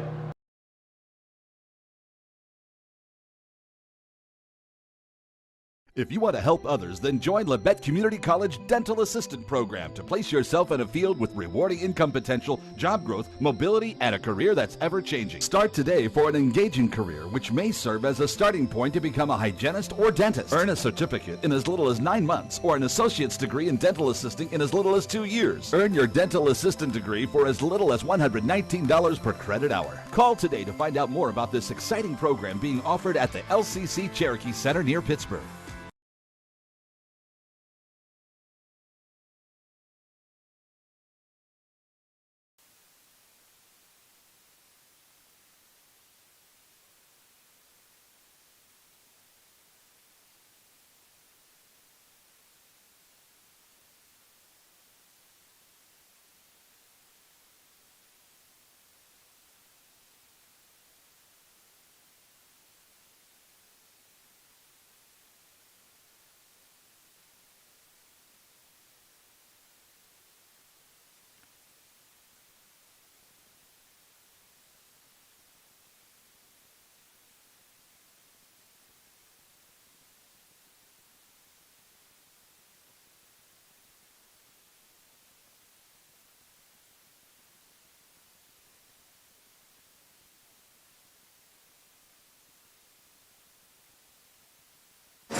Welcome back, Parsons High School. Tony Fuentes here. So, Lady Vikes lose 63 to 50. Let's run down the scores. Jesse Comstock with 3, Ella Beth with 4, Mackenzie Murphy with 5, Kenzie Hardesty with 8, Addie Williams with 4, Abby Altick with 12, Kate Holder with 1, Keegan Yearns with 14, Harmony Shaw with 10, Karen Farley with 2. So they only had 3 players in double digits, and we had 3 players in double digits, but the bench scoring and all the other contributors, they ended up having 9 players score, and we only had 4 players score, so that's obviously the difference in the game. Yeah, that goes what we've been talking about all game is the strength of the Fort Scott bench. They'll play 9 or 10 girls, and especially with the injury or the quarantine issue with Jaden Heck, Lady Vikes essentially I'm going to play 6 or 7 for the most part, and that's hard to do. Yep. And a lot of turnovers tonight, a lot of missed free throws, and we mentioned that a lot of it was caused by fatigue, and there's really not a whole lot you can do about that because the Lady Vikes bench isn't going to get any longer this season. Yep. And they're just going to have to try to regroup. They've got postseason starts Saturday afternoon. Exactly. It's do or die the rest of the way. Yep. Sydney Scheibe was the leading scorer tonight with 19. Oscar Patel with 14, 11 of them coming right off the bat in the first quarter. 13 by Nia Hinman, 4 by Brianna Patterson. So I think they changed the game time Saturday for a 2 o'clock tip for the Lady Vikes to host the Lady NATO from Coffeyville Phil Kinley High School. So, Lady Vikes are definitely going to have their hands full. They lost to the Lady NATO here 63-60 and then went back there and avenged that loss at Coffeyville. Definitely played a really good game that game whenever they beat them at Coffeyville. So it's definitely kind of a game that could go either way. So Lady Vikes fall 63 to 50. Scott, any last comments? No, I just hope the Lady Vikings are able to regroup, and I think Coach Scheib will have them ready to play Saturday. Even the freshmen are going to know, hey, this is sub-state. We have to step up our game. Exactly. All right. Well, how long do you want to take? All right, we're going to take it back to the station for a 5-minute break between the games, then we'll come back with the tip-off for the boys game. You're listening to Parsons High School basketball on B93.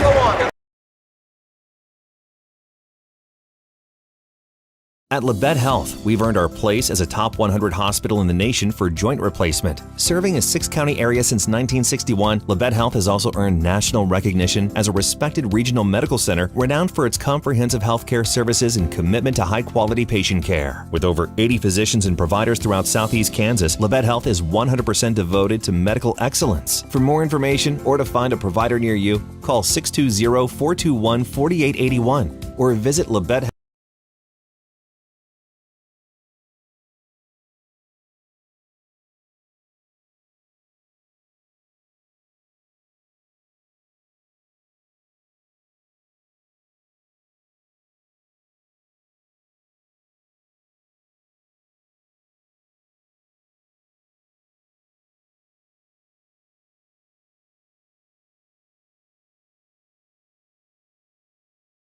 At Wood Doolahary Insurance, 2020 is over. We're looking forward to a great 2021. The Chiefs are looking strong, and so are we. Zoom calls are still part of everyday office life, and we're still social distancing. But the one thing that didn't change, our commitment to customer service. We helped file claims when summer thunderstorms brought wind and hail damage, and continued to find customers affordable coverage options for home, auto, business, and farms. Wood Doolahary Insurance, a true constant in a year of change. And proud partner of Auto Owners Insurance.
And welcome back, everybody. We're live at Parsons High School. Scott Marlowe, Tony Fuentes with you as we get set for the boys' contest. Lady Vikings fall tonight to the Lady Tigers 63-50 in our 4:30 game. The junior varsity boys were victorious. JV Viking boys jumped out to a 35-9 lead and then had to hang on down the stretch for a 60-55 win, holding off a furious comeback by the Fort Scott junior varsity Tigers. Now these teams played earlier in the year, and it was Fort Scott with a very stingy 2-3 zone, Tony, that gave the Vikings fits, and they hit a ton of free throws in the fourth quarter and won that one 56-47. The Vikings were a little short-handed that night without Paxton Swanson. Now Swanson is back, still not 100%, but Jesse Jones for the second straight game, he's out, and I just talked to Mr. Swanson, and there really is no timetable for his return. He goes back to the doctor, I believe, next week, and they're just hoping that he'll be able to go Tuesday against Labette County. Yeah, we definitely need him to run the point. If we have any chance of making it, anywhere in sub-state, I mean, I think we definitely need him. I mean, last night wasn't bad. I felt like Silas Hickles did a really good job, but definitely his presence is definitely needed. Yeah, well, over the years, I've seen some great point guards, and you just know, I mean, like point guards for state championship teams, and I've seen situations where I know that if that point guard hadn't been able to go, that team wouldn't even got out of sub-state. Exactly. I mean, that's how important a point guard is to a basketball team. It's just, I say it all the time, it's like the quarterback running the show for a football team. You just have to have them, and everything runs through the point guard. Fort Scott 10-9 on the year, 8-3 in the SEK. Vikings 9-7 on the year, and 5-5 in SEK play. Let's go ahead and run down the starting lineups for you. First, for the visitors from Fort Scott, they will go with 6'2 senior Trey Brown, 5'10 senior Gavin Pitlawani, 6'1 senior Tegan Southwell, 6'2 junior Colin Thomas, and 6' sophomore Bryden Heimer. Starting tonight for the Vikings, 6'1 senior Ethan Hauk, 6'1 junior Cedric Webb, 6'1 junior Paxton Swanson, 6'2 senior Silas Hickles, and 6' senior Julius Smith-Reese. And again, Tony, sub-state brackets are set. Vikings are going to play Labette County 7 o'clock next Tuesday here at Parsons High School, and the Lady Vikings are going to play 2 o'clock Saturday afternoon here at home against Coffeyville. So, this game doesn't matter for sub-state, but, Vikings going for trying to get revenge and kind of even the season series, and it does count for SEK purposes. So, I know the Vikings will come out and play hard. I know they were very disappointed to play pretty well, actually very well, the last couple of games, and come up just short, but 28 3-pointers drained by their opponents the last 2 games, 13 by Pittsburgh and 15 by Chanute. I don't know how you overcome that. I know Fort Scott's practicing a lot of 3-pointers out here, so I think they must be watching. They were like, hey, we can knock down some 3-pointers.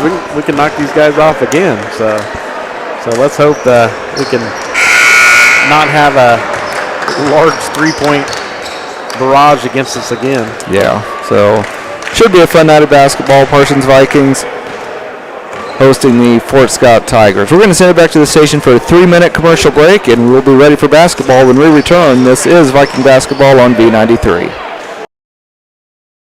Hi, this is Brian at Bowen Pharmacy, and we are so excited to have this new compounding lab that we have created and designed to help you choose the different kind of medications that you might need. In here we do compounding, custom medications for you. We could do bioidentical hormones, so that's testosterone, estrogen, progesterone. We could do DHEA. We could do any of those medications to help you level out those hormones to help you stay healthy and better. We could do troches, we could do capsules, we can even do rapidly dissolved tablets, all right here at Bowen Pharmacy in Parsons, Kansas. We even have great diaper rash cream that will help your baby heal and be better and safer in the long run. Once again, we're always thankful that you choose Bowen Pharmacy. to be your local provider and to make you better and to help you stay healthier and live longer. Thank you and enjoy the day. I'm a patriot and a mechanic, which means I know the difference between a symbol and a tool. The American flag is a symbol of everything that I would die to defend. This is a tool. It says nothing about my politics. I wear it to protect the people that I love. We have a job to do, and this is the right tool for that job. If you want to help others, then join Labette Community College Dental Assistant Program to place yourself in a field with rewarding income potential, job growth, mobility, and a career that's ever-changing. Start today for an engaging career, which may serve as a starting point to become a hygienist or dentist. Earn a certificate in as little as 9 months or an associate's degree in dental assisting in as little as 2 years. Earn your dental assistant degree for as little as $119 per credit hour. Call today to find out more about this exciting program being offered at the LCC Cherokee Center near Pittsburgh. And now, would you please welcome our starting lineup?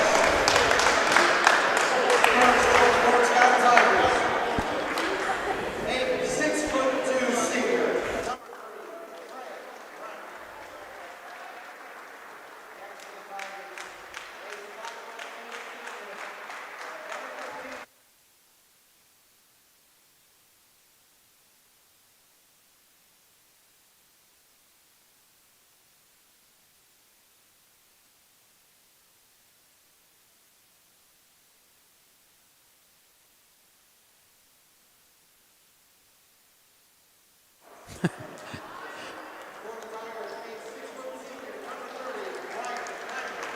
I see what you're saying now.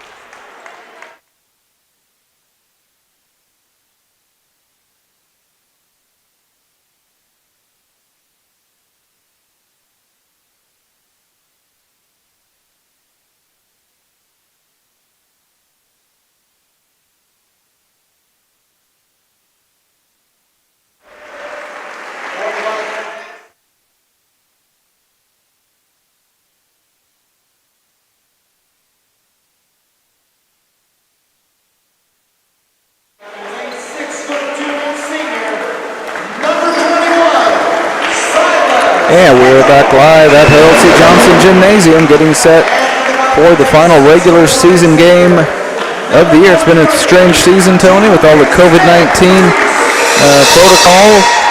Virtually every game has been played. I know a couple didn't get made up. I know the Vikings didn't get to play down at Independence this year. But for the most part, you know, the season's been a success. And I'd say the game against Independence wasn't made up because of, just it was so late in the season. Right. We had that cold weather and the snowstorm last week. Yeah, it made it tough. And we went from negative 15 temperatures to I think it was 72 about a week later after 15 below. So 80-some degrees difference. That's huge. That's what they say. Live in Kansas. Yeah, be ready for anything. Don't like the weather. Stick around for a while. Yeah, we are ready for basketball. Fort Scott will get the opening possession. And looks like the Parsons Vikings are going to open up in a straight man-to-man defense. Double team out at midcourt. Getting the paint and shooting from about 10. Shot is up, no good. Rebounded by Smithers. He gets fouled and no call. Vikings retain possession, however. Swanson with it. Finds Webb on the baseline. From about 10 feet out, shot put up by Houck, no good, and pulled out by Tegan Southwell of Fort Scott. We're tied at 0, 7:25 to go, quarter number 1. Heimer with it on the left wing, guarded by Swanson. Out top to Southwell. And Fort Scott was victorious over the Vikings earlier in the year. Colin Thomas calls out the play. Hands off to Heimer. He's guarded by Webb on the right wing, right in front of the Viking bench. Now Petlawani has it. Finds a man down low, trying to back down Smith Reese, and I think he took steps. Oh, they're going to call a foul on the Vikings. Ethan Houck with the reach. Yep. So Fort Scott to inbound underneath their own basket. Heimer to throw it in, looking. And Finds a man in the corner, gets around his defender, and cannot score. Bad shooting luck for the Tigers on that one. Here come the Vikings. We're still tied at 0, 6:45 to go in the first quarter. Hickles to Webb, back to Hickles. Hickles running the point again.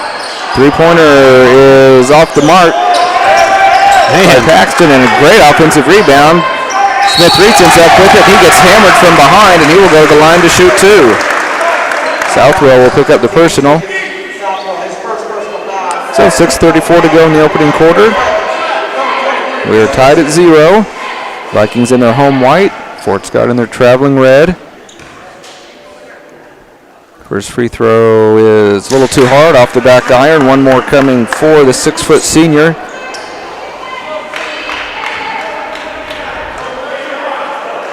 Second one by Julius. That one's short. So one was a little long, one was a little short. So still tied at 0. 6.5 minutes to go in the first quarter. Thomas with it out top, guarded by Webb. Bounce pass to Brown. Gets a screen. Picked up by Hickles, and it was an illegal screen. Petlawani, I believe, was the guilty party. Sure enough.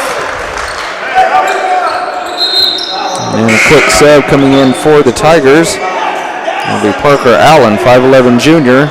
And Heimer will take a seat. Yep, Hickles with it. Pretty sloppy to start with, Scott. Fort Scott extended that zone all the way into the backcourt there. And now they back up. That 2-3 zone. Vikings had trouble with it up in Fort Scott. Hickles gets it to Webb. Picked up by Petlawani, and a near steal. Vikings get it back. Hickles to Julius around the right elbow. Swanson goes baseline, and he missed the layup. Boy, he did everything right except finish at the rim. On the outlet, Fort Scott had numbers, and they lost control of it. Get it back, and they will try to reset. Southwell kicks it in the corner to Petlawani, and he's going to fire up an air ball, and it went off Parsons, and Fort Scott will retain possession. So points hard to come by in the early going, Tony. We are tied at 0, 5:37 to go in quarter number 1. Yep, definitely letting them play too, Scott. Yeah, a lot of contact. A lot of contact. Allen to throw it in, lobs it in, and near steal. Brown ends up with it, goes to the rack, and can't score. Wow. There's a lid on the basket for both teams here in the opening minutes. Hickles with it. Picks up his dribble, finds Haupt, fake the three. Now it's knocked out of bounds by the Tigers, and the Vikings will keep possession, but still no points scored by either team, and we've played nearly 3 minutes. Petlawani is definitely a good senior point guard for the Tigers. Yeah, and it looks like he's got maybe pretty heavily taped wrist. Yeah, something's going on with his hand. And I think that's his shooting hand as well. Smith-Reese cut off in the paint. Boy, that could have been a turnover on Silas. Now he's left open for a three, and it's off the mark, no good. And Cedric jumped just a little too soon there. Here comes Petlawani. Drives. Kicks out. There's a three-pointer from the corner. It's good. We finally have points scored. Parker Allen. That's a bench point, too. So 3-0. Fort Scott on top. 4:42 to go. Cedric Webb. He missed a layup. Boy, the Vikings cannot get anything to go here in the first quarter. Petlawani drives hard at the other end and scores, and it is 5-0 in favor of the Tigers. 4:25 to go in quarter number 1. Webb to Smith-Reese. Out to Swanson. He'll try another three, and that one's in and out. No good. Great offensive board by who else? Smith-Reese goes up and scores. About time we got a basket. And the Vikings have missed a couple of easy looks, but Smith-Reese flexed his muscle on that one and powered up to get the Vikings on the board, and then he almost has a steal. Petlawani finds a man open. Allen can't score. There's three guys on the ground. Yeah, they're letting them play, to say the least. Vikings down 5-2. 3:48 to go in the first quarter. Swanson to Hickles. Gets into the middle of the zone. Lost it, got it back, and scores. So back-to-back baskets for the Vikes, and it's 5-4 Fort Scott. 3:33 to go in our opening quarter. Looks like Justin Smith's going to get an early check-in for the Vikes here, Scott. He hasn't played in the varsity level the last couple of games. No, he hasn't. Nice drive to the basket and scoring off the glass as Tegan Southwell, the 6'1 senior, gets into the scorebook with his first two. 7-4, Fort Scott by 3. 3:10 to go in quarter number 1. Oh, a great look by Smith Reese to a wide open Cedric Webb, and he has an easy layup. 7-6. Fort Scott by 1. 3 minutes to go in our opening quarter. Yeah, I notice Pitt Lawanee usually runs the point, but with that heavily taped wrist, he's not running the point tonight. So both point guards banged up tonight for each team. Thomas with it. Over to Brown on the left wing, right in front of the very small Viking student section because of this COVID-19 stuff. Oh, wow. A great drive. Offensive foul. I'm not sure if that's the right call or not. The Vikings may have caught a break. Wow. Trey Brown gets called for the offensive charge. He was definitely, I don't know, Cedric looked like he got there, so that was close. 7-6, Fort Scott by 1. I thought that was going to be a basket and one, as did the Fort Scott bench, but the official saw it differently. Silas Hickles looking over that 2-1-2 zone of Fort Scott with Trey Brown anchoring the middle.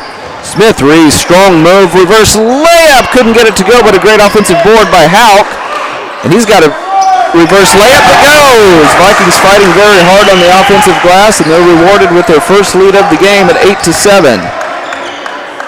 Fort Scott kicks it out top to Southwell. Smith out on the floor now. Southwell gets around him, puts up a floater. It's an air ball, and it is saved out of bounds. It should go over to the Vikes. Exactly 2 minutes to go in the first quarter that took several minutes for either team to score. Pat Lawanee checks back in, and Trent Peck also checks in for the Tigers. I didn't even have him in my scorebook because he didn't play, I don't think, last game. So here come the Vikings leading by 1. Minute 53 to go in quarter number 1. Houck on the top of the key over to Swanson. Swanson with a skip pass over to Hickles. Finds Smith Reese in the elbow. He penetrates, triple teamed, and he scores anyway. Smith Reese with his second basket of the first quarter. He has 4 points, and that's the biggest lead of the night for the Vikings at 10-7. Vikings on a 10-2 run since Fort Scott scored the game's first 5. Definitely good time for it. Brown double teamed, tries to dribble out of trouble.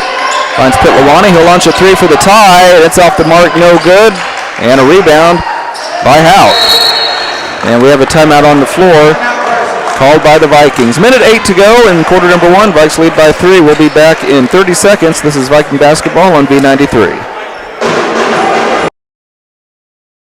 It could happen any time or place. You feel a tickle in your face. You move your arm feels weak. The words won't come when you try to speak. Folks may think it's all a joke, but it ain't no joke. It's a stroke. Face, arm, speech, time. That smells fast. Better call 911. At Strokes First Sign. Time means brain, so don't waste time. Time means brain, so don't waste time. Act fast. Face, arm, speech, time. Act fast. Face, arm, speech, time. Act fast. In an emergency, take me to Labette Health.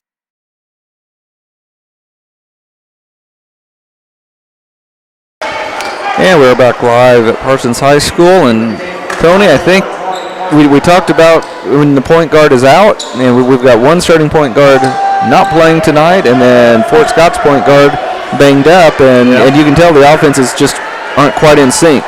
Yeah, and Pitt Lawanee has tried to shoot 2 threes, and one was an air ball and the other one off the mark, and he did have an open layup that he did score 2 on, but that was it. Vikings break the Fort Scott press as play resumes. Hickles to Smith Reese on the right wing.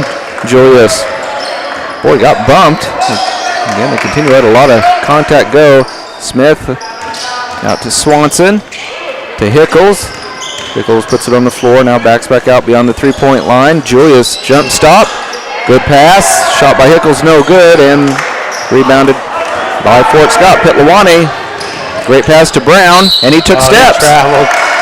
Boy, Fort Scott had numbers, and it was a great look by Pitt Lawanee, but Brown did shuffle his feet, so a turnover on the Tigers as Heimer checks into the Fort Scott lineup. Heimer and Southwell both check. I remember Southwell having a big first half when we played at Fort Scott. Yeah, he can score. Yeah. A little token pressure. Vikings get it into the front court. 20 seconds to go in the first quarter. Parsons leading at 10-7. Yeah, Fort Scott with the first-year coach.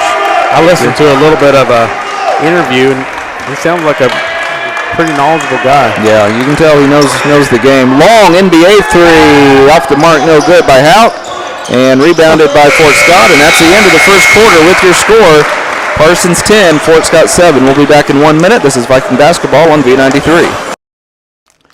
Hi, this is Brian at Bowen Pharmacy, and today I'd like to visit with you about how you take your medications. Did you know that when you miss 2 doses per week, that's 3.5 months out of the year that you missed your medications, and that can have detrimental effects on your health in a long time period.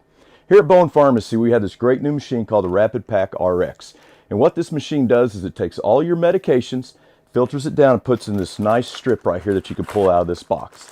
And at any time of the day that you need your medication, it's right here ready for you. Whether you take it 1 a day, 2 a day, 5 a day, or 6 times per day, we can make that happen for you. It's all interfaced with our pharmacy system, and when it runs through, it puts all those times down for you. It even prints the medications on the strip, and you can take it throughout the day without having to take your bottles with you. It helps you stay compliant, helps you stay healthy, and it's going to give you a long life to live to enjoy. Here at Bowen Pharmacy, we're always thankful that you choose us to be your local provider. Thank you and have a wonderful day.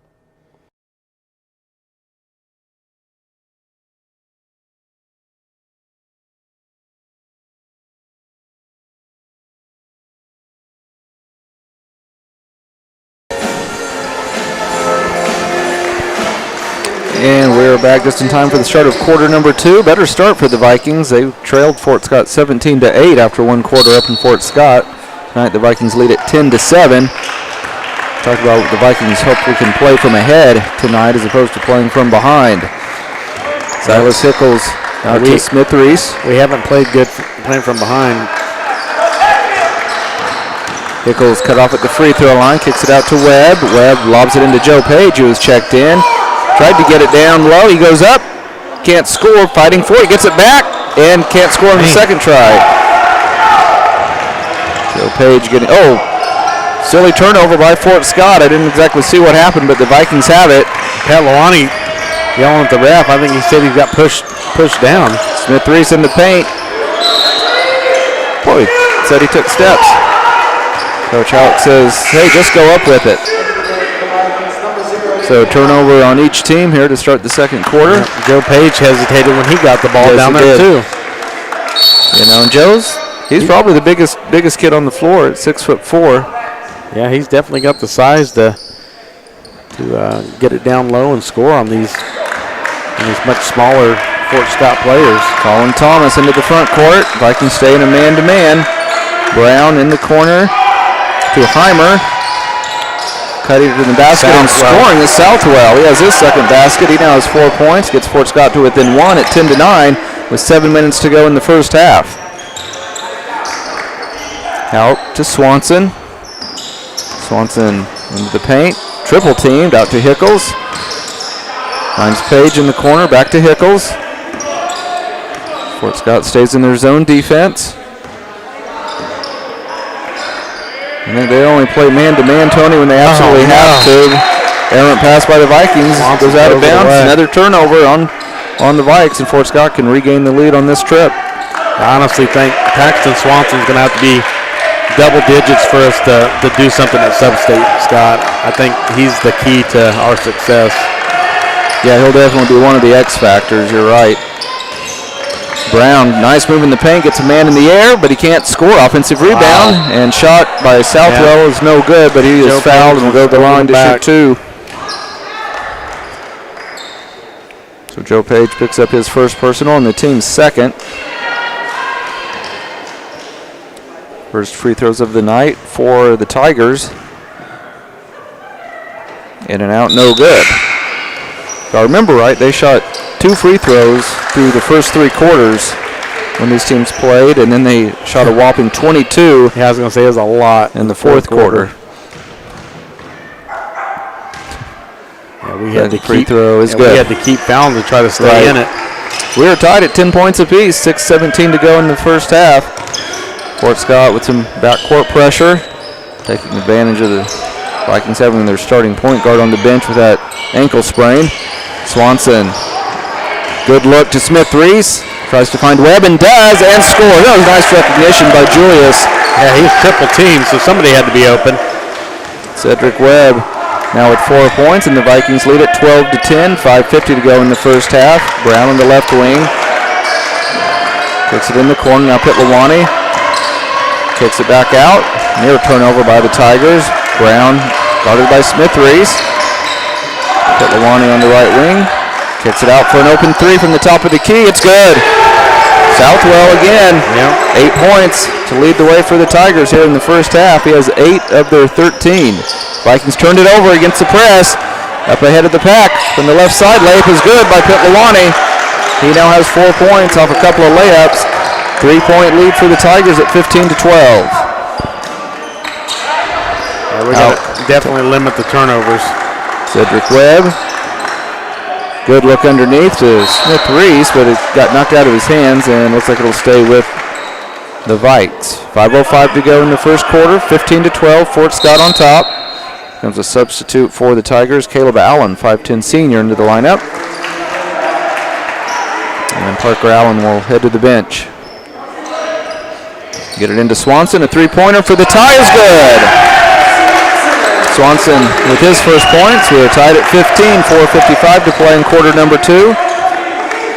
Thomas into the front court. Picked up by Webb, and Webb has the steal. Great defense by Cedric Webb. Gets into the paint, lost his footing. Oh, and they're going to call an offensive foul. He just kind of lost his balance more than anything. Tough break for the 6'1 junior. They should have been on 25. The ref come saying 25, and I don't think Colin Thomas was set. But, oh well. So we stay tied at 15 points apiece. 4:45 to go in the first half. Thomas comes to the right side. Hands off to Heimer. Southwell, now Pitlawani on the left wing, picked up by Hickles. Thomas, near steal. It is a steal. Hickles has it. Wants to keep it himself, I think. And tried to get it back to Smith Reese, and it's a turnover. Fort Scott has it. Pitlawani lost his glasses. And then a foul at the other end. We're going to have 2 free throws coming. And they might have got Houck with his second. Nope. No. We don't. Oh, J.J. Kendrick. I didn't even know he was on the floor. I didn't even see him down there. I didn't see him check in, but he picked up the personal. So 2 free throws coming for Fort Scott. The first one is good. Knocking it down is Tegan Southwell. He's having a big first half. 9 points. He'll be looking for point number 10 right here. Fort Scott leading at 16-15. 4:17 to go in quarter number 2. Swanson will check in at the next opportunity. Free throw rolls off. No good. Rebounded by Houck. Fort Scott even pressuring off missed shots right now in the backcourt. Vikings get it ahead to Smith Reese. He's guarded by Pitlawani. That's an interesting matchup. Kendrick. Now over to Houck. Houck double team. Gets it to Hickles. Back out to Cedric Webb. Finding the open shooter. Good job, but the shot is missed by Houck, and then it's knocked out of bounds by the Vikings. I don't think Kendrick's had any varsity time this year, unless it was late in the fourth quarter maybe. Yeah, he hasn't had much, and he stays out there. Swanson checks back in, but Kendrick stays out there. Cedric Webb takes a break. So Fort Scott has the ball on a 1-point lead. 3:37 to go. And knocked out of bounds. Who touched it last? Silas Hickles. So it'll stay with Fort Scott. Cousins checked in for the Tigers. I don't remember him playing much at. I don't either. When we played down at Fort Scott. So Fort Scott has the ball on a 1-point lead. 3.5 minutes to go in quarter number 2. Heimer in the corner. Ball tipped away. The Vikes have it. Another turnover. Silas Hickles. Long three by Swanson is perfect. That was way downtown by Paxton Swanson. And the Vikings lead at 18-16, 3:14 to go in the first half. We'll be back in 1 minute. This is Viking basketball on V93. At Wood Doolahary Insurance, 2020 is over. We're looking forward to a great 2021. The Chiefs are looking strong, and so are we. Zoom calls are still part of everyday office life, and we're still social distancing. But the one thing that didn't change, our commitment to customer service. We helped file claims when summer thunderstorms brought wind and hail damage, and continued to find customers affordable coverage options for home, auto, business, and farms. Wood Doolahary Insurance, a true constant in a year of change. And proud partner of Auto Owners Insurance. When it comes to choosing the best health care for yourself and your loved ones, there are other hospitals. And then there's our hospital. The difference is that while other hospitals will care for you, We will actually care about you. Other hospitals make decisions based on what's best for their bottom line. while we do what's best for our community. If you're looking for a pretty hospital, they're out there. But if you're looking for the best hospital, it's here. And here. When award-earning care is as close as this, there's no reason to go anywhere else. At Labette Health, we center around you. Seconds to play in quarter number 2. Parsons Vikings leading Fort Scott 18-16. Tigers have the basketball out of this timeout. Pitlawani to inbound to Colin Thomas. I mean, not a whole lot of turnovers, Scott, but it was just like a lid on the basket the first 2 or 3 there minutes of was. the game. Oh, a near turnover. Brown has it down low, tries to power up. Now he has to kick it back out. Southwell pulls up from about 10, and he got it to go. Man, he's hot. He has 9 points here in the second quarter, 11 in the first half. We are tied at 18, 2:45 to go in the first half. Hickles thought about a 3. Now he kicks it over to Swanson. Swanson puts it on the floor, pulls up, off the glass is good. Swanson hitting up. Brown didn't even put his hands up. Yeah, that was kind of strange, wasn't it? Yeah. If he puts his hands up, I think he blocks that shot. 8 points for Swanson, all here in the second quarter. Parsons leads 20-18. Pitlawani on the left wing, finds Brown. Back to Pitlawani, he'll try a 3. And can't get the roll, and it's knocked out of bounds, I believe. Well, we've got, officials are going to talk about that one. One official wanted to go this way. He's going to overrule. And the and the Fort Scott coach has a good beef. The official that was calling it Fort Scott's ball was much closer to the action than the official who overturned it from half court. Yeah, that was a bad call. And honestly, I didn't see who it went out on. Honestly, it should have been a foul because they pushed Ethan. So that's true. Swanson on the baseline. Good look underneath to Webb. Can't score. Gets it back. Goes up. And he's fouled. He'll go to the line to shoot 2. Vikings continue to fight hard on the glass. Yeah, that might have been on Colin Thomas. No? They called on Southwell. Yep, Southwell with his second.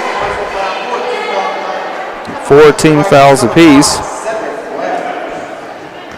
Vikes lead by 2, 20-18. 2 minutes to go in our first half. Free throw goes down. Webb with 5 points.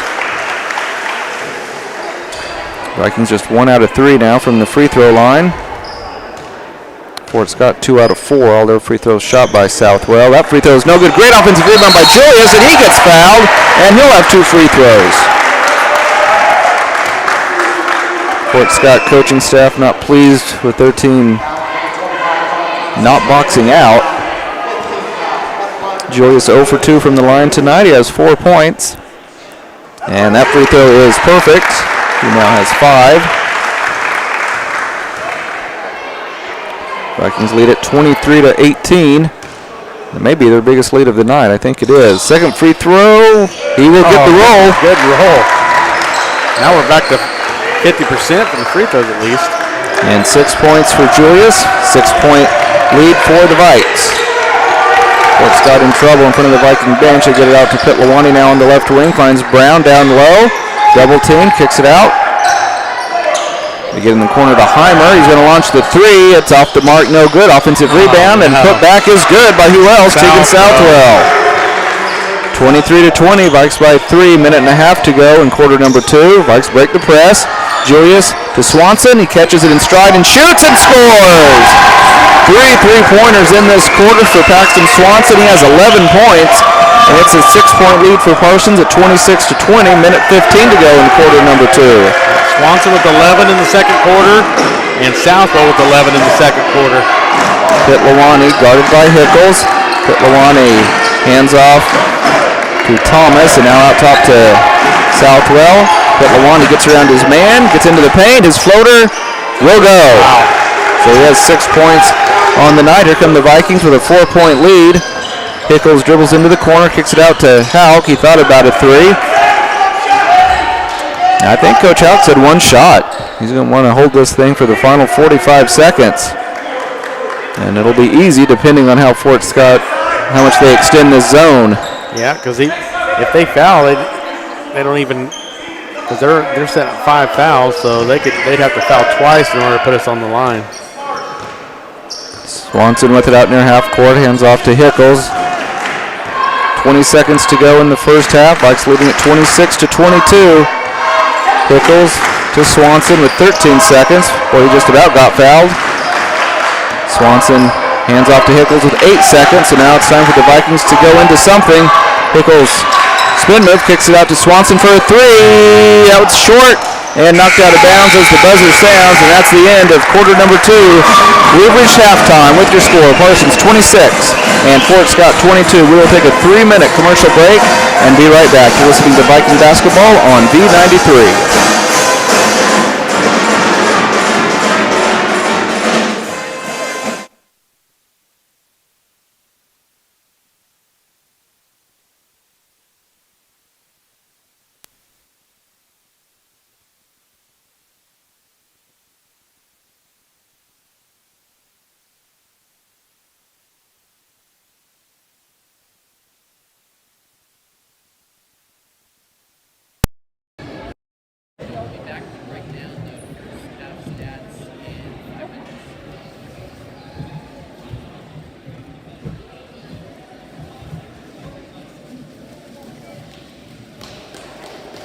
And now for your halftime entertainment, please welcome the 2020-2021 Parsons High School Husband League.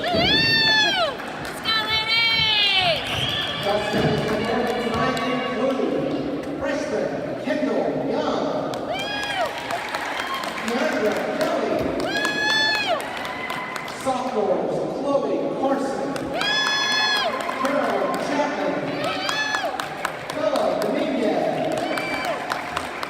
juniors Nina West and Kirsten Keekley, seniors Melissa Keekley and Emma Horton,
Fort Scott down there, and maybe we could be the ones shooting the free throws in the fourth quarter and trying to close the game out. But Teagan Southwell, I remember him down there. I'm pretty sure he came off the bench when we played there. He may have. And now he started tonight. So I just remember. He came off the bench. I remember them having a lot of bench points in that game, kind of like the girls did for Fort Scott tonight. I mean, he scored 14, eight of them in the fourth quarter. Yeah. About half of those at the free throw line. So definitely, I mean, he's definitely having a really good game, and we're just lucky that they're not hitting a lot of their shots, because even,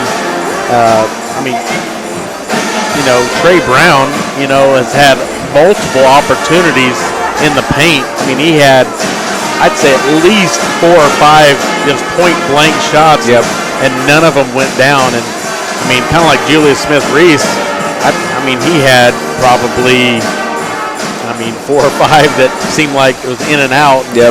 And, I mean, luckily he has 6 points, but, only 2 baskets and 2 free throws. So definitely try to, for Julius, though, I mean, that's a pretty good first half, because he's normally a second-half guy. I mean, he only had 2 on Tuesday night in the first half, and then ended up in double digits. So, I mean, he's definitely a good sign. Cedric Webb, it's good to have him getting some steals. I mean, he's got the long arms and getting still there early in the second quarter to kind of help us. But, like you said, not a whole lot of shots going down early, but not a whole lot of turnovers, just a lot of missed shots. Right. I want to make sure our listeners know Sub-State will get underway Saturday afternoon right here at Harold C. Johnson Gymnasium, as the Lady Vikings will be part of a play-in game against the Coffeyville Lady NATO. That game again 2 o'clock Saturday afternoon. Winner will advance to the main draw of Sub-State and take on top-seeded Labette County next Wednesday at 7 p.m. And then as far as the Viking boys go, they will be hosting Labette County next Tuesday at 7 o'clock right here at Parsons High School in the Sub-State semifinals. So, it's hard to believe that Sub-State's right around the corner, but it is upon us, and should be a lot of fun. It's, I think, really in that, especially on the boys' side, I think it is wide open. Anybody's, I mean, Independence, their record is only like 2 or 3 and something, but I mean, they've got that sophomore that's, he's tall, and they've got some shooters. It's just, I'm sure they just had some tough ball games, tough matchups. And in the SEK conference, there's a lot of solid ball teams. Yeah. So, it's anybody's ball game. We've seen that Tuesday night when we played Chanute here. We beat them by 20-some at Chanute, and then they come in here and knock down 15 threes, and then, we thought we were definitely done when they were down by 9 with 42 seconds. Then we had a chance there at the end to tie it, but it didn't go down. But Chanute being the 1 seed, they could get knocked off. I mean, we could get knocked off. You never know. Yeah, it's going to be anybody's game, anybody's championship. And again, last I was told, first round of state will not be at Salina this year. It's going to be played at the higher-seeded school in the first round, and with the Vikings hovering, so they're at 9 and 7.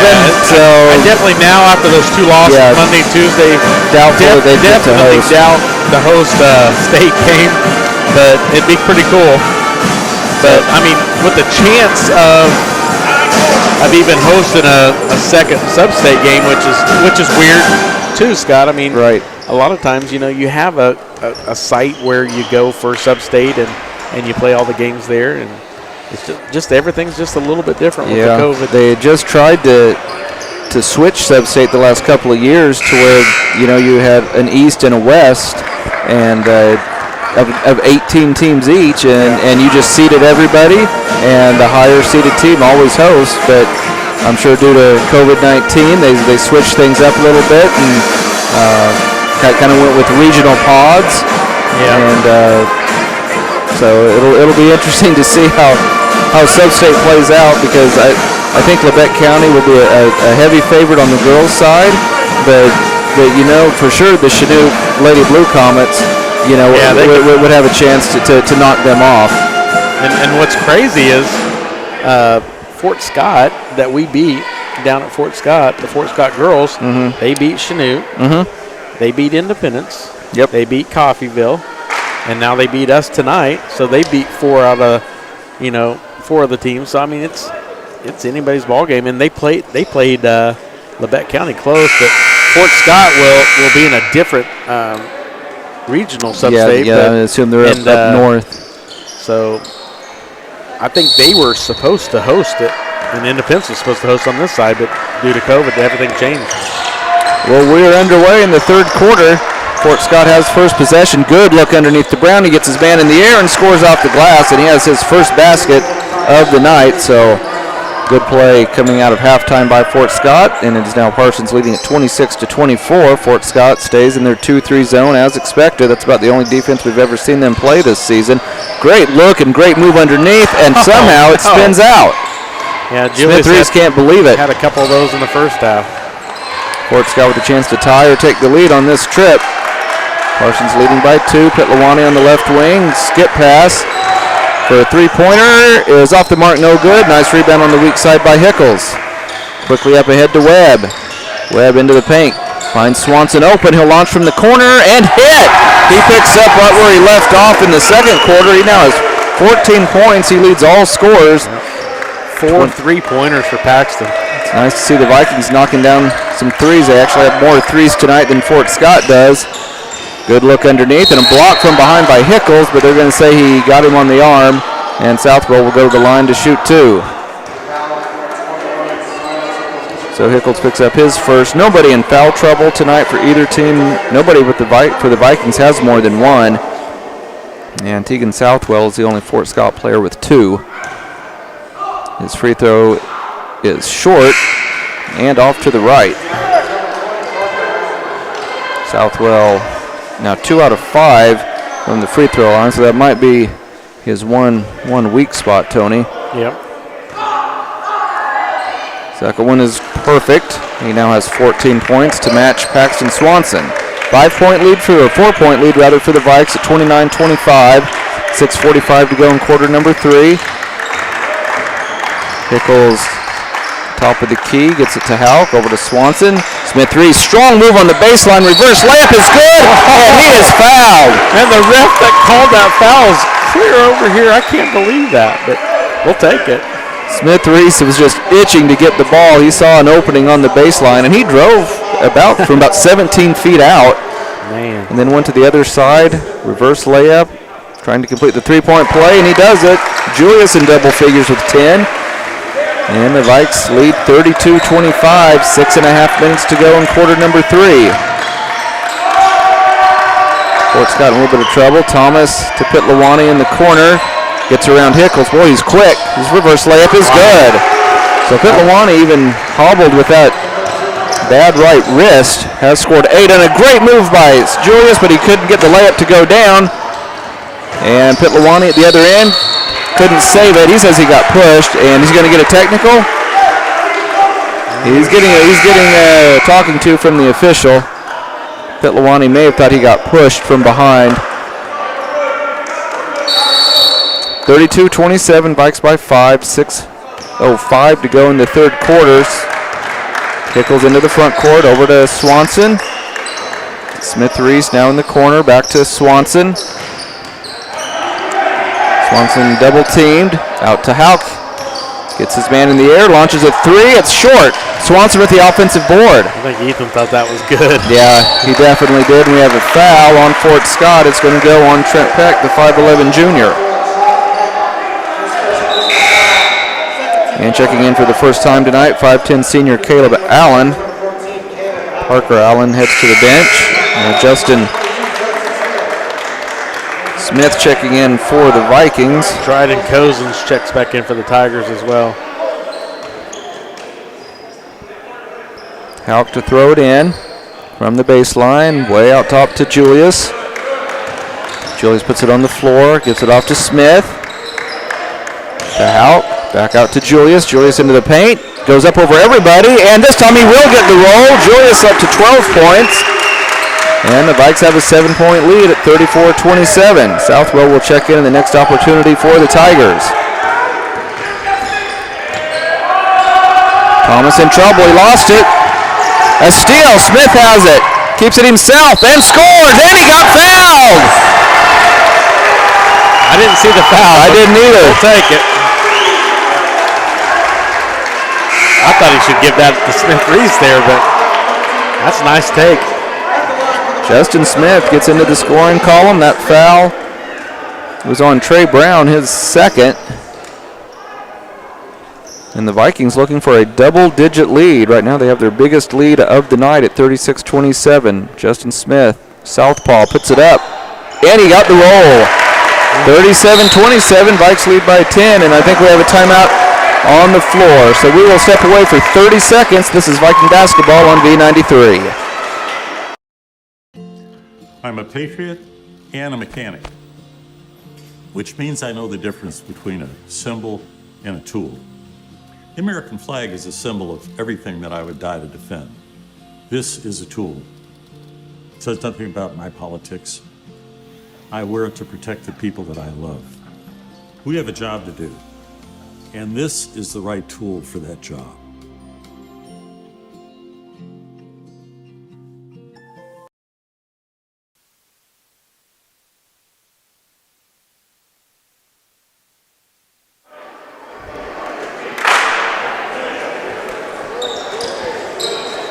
Well, Tony, the Vikes in pretty good shape right now. Their first double-digit lead of the night. 5:16 to go in the third quarter. Here come the Tigers trying to cut into that 10-point deficit. And the Vikings leading at 37-27. Southwell pulls up from about 12. He's short. Rebounded by Swanson. Oh, did he take steps? I didn't see it. Yeah, he kind of had happy feet there. So, boy, tough break there for the Vikings. Unforced turnover. So exactly 5 minutes to go in quarter number 3. Fort Scott to inbound. Parsons leading by 10 points. Get it into Brown. Goes beyond the three-point line, then goes baseline and just lost it out of bounds. He thought he got bumped, but Fort Scott getting frustrated. Parker Allen will check in, as will Cozens. Just like the Lady Tigers, they run them in and run them out. Yeah, they play a lot of players. 2-2-1 press by Fort Scott. We'll see how the Vikings handle it. Get it ahead to Swanson into the front court. Out to Smith-Reese. Bounce pass gets kicked out to Hickles. I wonder if they'd have called a bad pass ball if we wouldn't have got it. Stolen by Pitlawani. Great bounce pass, and the layup is good, and a foul. Scoring it off the glass is Parker Allen. Give the assist to Pitlawani. So a couple of loose possessions there by the Vikings. They could have had a 10-point lead with a chance to go up by 12 or 13. Instead, we're down to an 8-point lead, and Parker Allen with a chance to get Fort Scott a little bit closer. Tries to complete the three-point play. It's off the mark, no good. Offensive rebound, put back is good. Cozens sneaking in, and that was a 4-point possession for the Tigers, and all of a sudden it's a 6-point lead for the Vikes at 37-31. Vikings get it into the front court. Swanson to Smith-Reese. He's cut off in the paint, goes up, wild shot, no good, and then over the back, I believe, on Hickles. And that'll be his third. Wow. That's definitely not, that's 2 fouls and 2 possessions.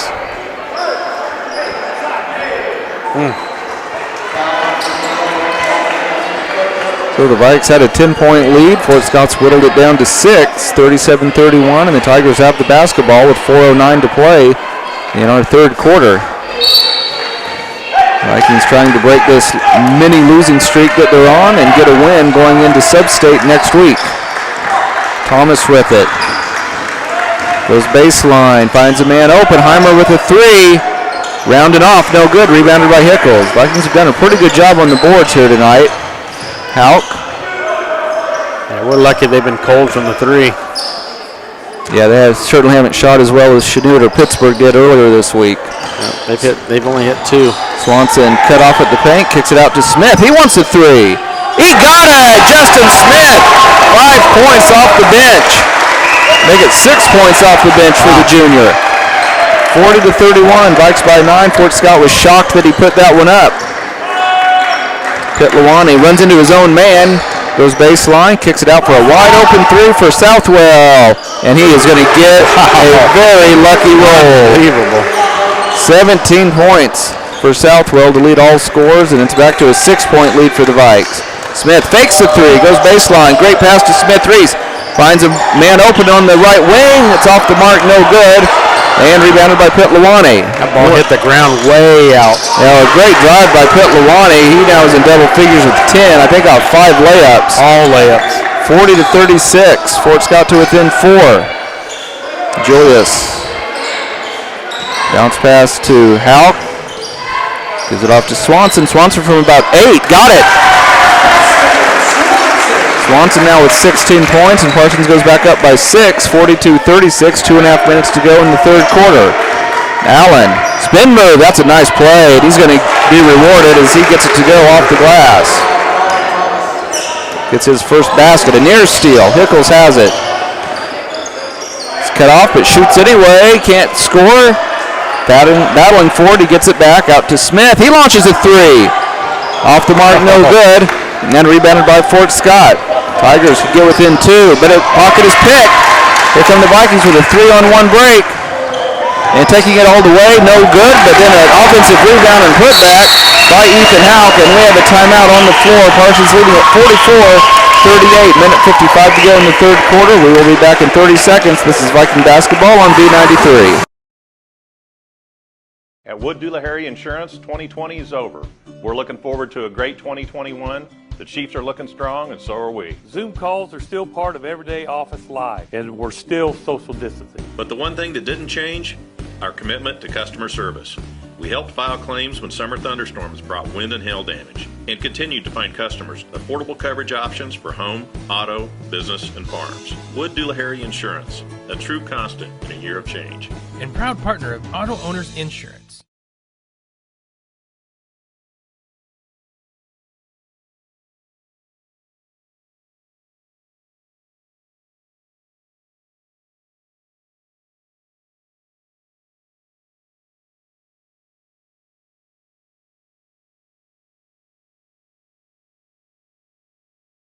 Like the Vikings might be starting to pull away. The Tigers make a big play, and I think the offenses have kind of adjusted a little bit to having their starting point guards either out of action or not at 100%, and teams are looking a little bit more fluid on the offensive end. I'm impressed with Justin Smith. He's staying on the floor. Yeah, he's playing with some confidence, and he's got some length to him. He played some minutes earlier in the year, and I thought that would continue to increase. But he's been playing mostly junior varsity action, but he's taking full advantage of the minutes he's had here tonight. So action has resumed. Fort Scott has the ball, trailing by 6. Southwell kicks it out to Thomas. Kind of running a bit of a weave right here. Allen in the corner. Good defense by the Vikings. And Swanson almost had the steal. Cossins runs it down. Finds a man in the corner. I thought Thomas was going to shoot. Now he will. Three-pointer goes down for Colin Thomas. 5 points for him, all here in the third quarter, and it is a 3-point lead now for the Vikings at 44-41. We have a whistle and a foul on Thomas. Thomas picks up his first, make that his second. Missed one earlier. 4th team foul on the Tigers, 3 team fouls on the Vikes. Smith to throw it in front of the scorer's table, gets it in the backcourt to Hickle. So just a 3-point game. Vikes led by 10 a couple of minutes ago. Silas Hickles to Swanson. Back to Hickles. Now Hickles dribbles out near half court. There's a 3-pointer by Howe. Gets off the mark, no good. Rebounded by Pitlawani. He wants to run. Good pass, and the layup is good at the other end. A little fast break basketball. Southwell puts it in, and it is a 1-point game at 44-43, and a traveling violation in the backcourt on Silas Hickles. And just like that, Fort Scott will have a chance to take the lead on this possession. Yep. They've put up 21 points. Wow. Here in the third quarter after only scoring 22 in the first half. They could almost hold for last shot, but They certainly could. Brown trying to score here. Gives it off to Heimer. Back to Southwell. Now to Thomas. Now it looks like they will hold for the final shot. The Viking defense can come up with here. Thomas guarded by Swanson. About 15 seconds to go in the quarter. Down to 11 seconds. Thomas still has it. Now he hands off to Heimer. Heimer with 5 seconds. Gets it to Southwell. He's going to make something happen right here. Instead he gives it off to Brown. He throws up a wild shot at the buzzer. It's no good. And we've reached the end of the third quarter with your score. Parsons 44 and Fort Scott 43. We'll be back in 1 minute. This is Viking basketball on V93. Hi, this is Brian at Bowen Pharmacy, and today I'd like to visit with you about how you take your medications. Did you know that when you miss 2 doses per week, that's 3.5 months out of the year that you missed your medications, and that can have detrimental effects on your health in a long time period. Here at Bowen Pharmacy, we have this great new machine called the Rapid Pack RX, and what this machine does is it takes all your medications, filters it down, and puts in this nice strip right here that you can pull out of this box. And at any time of the day that you need your medication, it's right here ready for you. Whether you take it 1 a day, 2 a day, 5 a day, or 6 times per day, we can make that happen for you. It's all interfaced with our pharmacy system, and when it runs through, it puts all those times down for you. It even prints the medications on the strip, and you can take it throughout the day without having to take your bottles with you. It helps you stay compliant, helps you stay healthy, and it's going to give you a long life to live to enjoy. Here at Bowen Pharmacy, we're always thankful that you choose us to be your local provider. Thank you and have a wonderful day.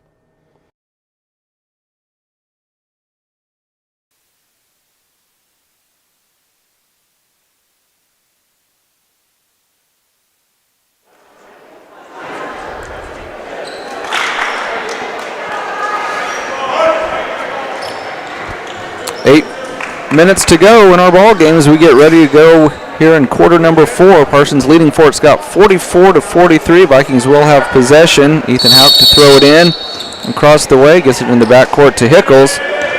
The Vikings can have a good start to this final quarter. Swanson, quick 3. He's good again. I can't believe Fort Scott was that slow on their rotation. Swanson up to 19 points, and he didn't even score in the first quarter. 4-point lead for the Vikes. Thomas with it, guarded by Webb now. Southwell, who's had a big night for the Tigers, looking to get it down low to Brown. Brown double teamed, dribbles out of trouble, gets it out top to Southwell. Out to Pitlawani, to Heimer. Good look underneath to Brown. He's triple teamed and he may have lost it. No, a foul on the Vikes. That'll be the 4th team foul on Parsons. And Swanson picks up his first. You know, Scott, it's nice of Coach Houck to trust Silas Hickles. He picked up those 2 fouls to get the 3 fouls with like 2.5 minutes to go, and he never came out of the game. Yeah, that's a good point. He was trusting the senior. Heimer reverses direction. Now he backs it out into the corner. It's a 4-point lead for Parsons at 47-43. A little over 7 minutes to go in our ball game. Brown with it. To Pitlawani in the corner, guarded by Hickles. Long pass all the way across the court to Collins. Southwell drives and kicks. Well, Brown has it. Fort Scott being extremely patient on this possession. Vikings playing man-to-man. Brown underneath, goes up over everybody, can't score. It's an air ball, actually rebounded by Webb.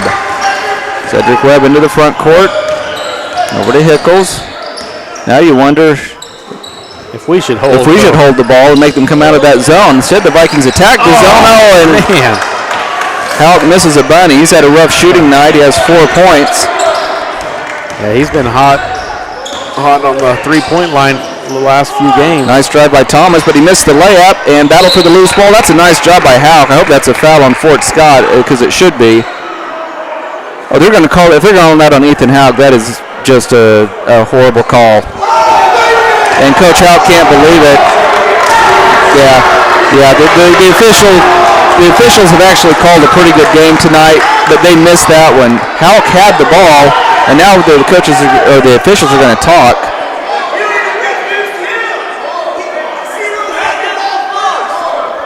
Yeah, Ethan won the battle. He had the ball, and then Fort Scott reached in, and that's a big call in this ball game, and how Coach Houck has every reason to be upset. Yeah, it's pretty bad. And we have a 5-second call. That was a quick 5 seconds. I don't know if that was a bit of a makeup call. I guarantee that's a makeup because this ref didn't want that call. No, he didn't. Because he asked this guy, he's like, you sure it's on white 0? And he's like, yeah. That seemed like about 3.8 seconds on the 5-second count. So the Vikings forced the turnover and get it back. 2-2-1 press by Fort Scott. Vikings have it, leading by 4. Swanson needs to get it across the timeline and just barely beats the 10-second count. And a near steal, and now a foul on Pitlawane. He just kind of got caught there and got a foul. So Pitlawane with just his second. Pitlawane picked up his first, in the first minute and a half of the game. So he's went a long time to get his second one. 5 team fouls apiece. Vikes get it into Silas Hickles. 6 minutes to go in our game. Parsons leading this one 47-43. Vikings looking for their 10th win of the season. Good look to Smith-Reese. Kicks it out to Swanson. He wants another 3. That one's a little short. Battle for the loose ball. Who's going to get it? Brown ends up with it. Up ahead to Pitlawane. Drives hard, and he scores another layup. 12 points for Pitlawane off 6 layups tonight. Fort Scott to within 2 at 47-45. 5.5 minutes to go in our game. Smith-Reese at the free throw line. Puts it on the floor. Good look underneath to Houck for an easy layup. Gives Smith-Reese the assist. Houck with 6, and the Vikes go back up by 4, 49-45. 5:15 to go in our ball game. Thomas with it out top. He's going to get double teamed. Fort Scott gets it down low to Brown. Back out to Southwell. He will try a 3. It's in and out. No good. Rebounded by Hickles. That looked like it was down and came back up. Silas Hickles into the front court. Picks up his dribble, needs some help, lobs it up to Houck, and he puts it in off the glass. They're leaving Ethan open down on that corner in the paint. He's two baskets in a row. Vikings extend the lead to 6, 51-45, 4:40 to go in our game. Parker Allen with it at the free throw line to Pitlawane, almost lost it. Oh, Vikes didn't pick him up, and he's going to get his, he missed the layup this time. Got lucky. It was a great move by Pitlawane. He just didn't finish at the basket. So now we'll have to wonder if Parsons will start running a little clock. Instead, they almost throw it away. Pitlawane, with great anticipation, knocks it out of bounds. Diving in the stands with a hurt hand. Again, this 2-3 zone that Fort Scott plays is not a passive zone. They will get out into the passing lanes. They do extend it. Smith-Reese in the elbow into the paint, goes up, and he's going to get the roll. Nice job by Julius Smith-Reese. The 6-foot senior now has 13 points. Vikings back up to an 8-point lead at 53-45 with 4 minutes to go in our ball game. Thomas in the corner, threw it away. The official thought that now the guy that messed up a call earlier is going to try to say that Swanson tipped it, I believe. And honestly, I don't know. I didn't see it. Fort Scott coach very upset. Like Pitlawane's laughing about it. So now full court press. The Vikes have a lazy inbound pass, and it's a steal by Heimer. Boy, I'm really surprised the Vikings let their guard down on that play.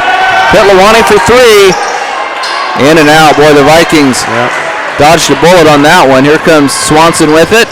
Good look to Webb. Back out to Hickles. Vikings. No, we have a timeout. Coach Houck wants his team to regroup. 53-45. Vikes by 8. 3:37 to go in our game. We'll step away for a 30-second break. This is Viking basketball on V93. If you want to help others, then join Labette Community College Dental Assistant Program to place yourself in a field with rewarding income potential, job growth, mobility, and a career that's ever-changing. Start today for an engaging career, which may serve as a starting point to become a hygienist or dentist. Earn a certificate in as little as 9 months or an associate's degree in dental assisting in as little as 2 years. Earn your dental assistant degree for as little as $119 per credit hour. Call today to find out more about this exciting program being offered at the LCC Cherokee Center near Pittsburgh.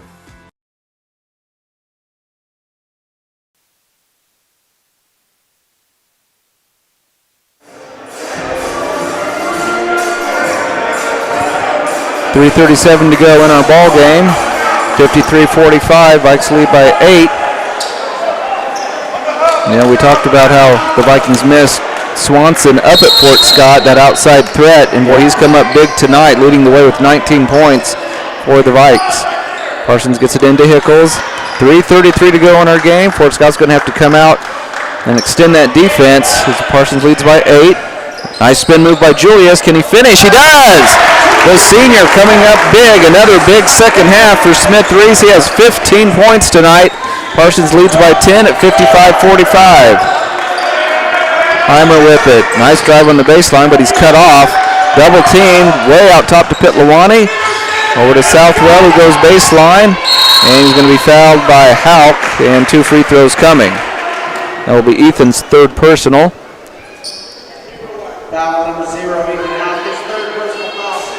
It's a 10-point lead for the Vikes at 55-45. Just over 3 minutes to go in our ball game. Southwell seems to be about a 50% free throw shooter. Seems like he makes 1 out of 2 virtually every time. That one rolls in.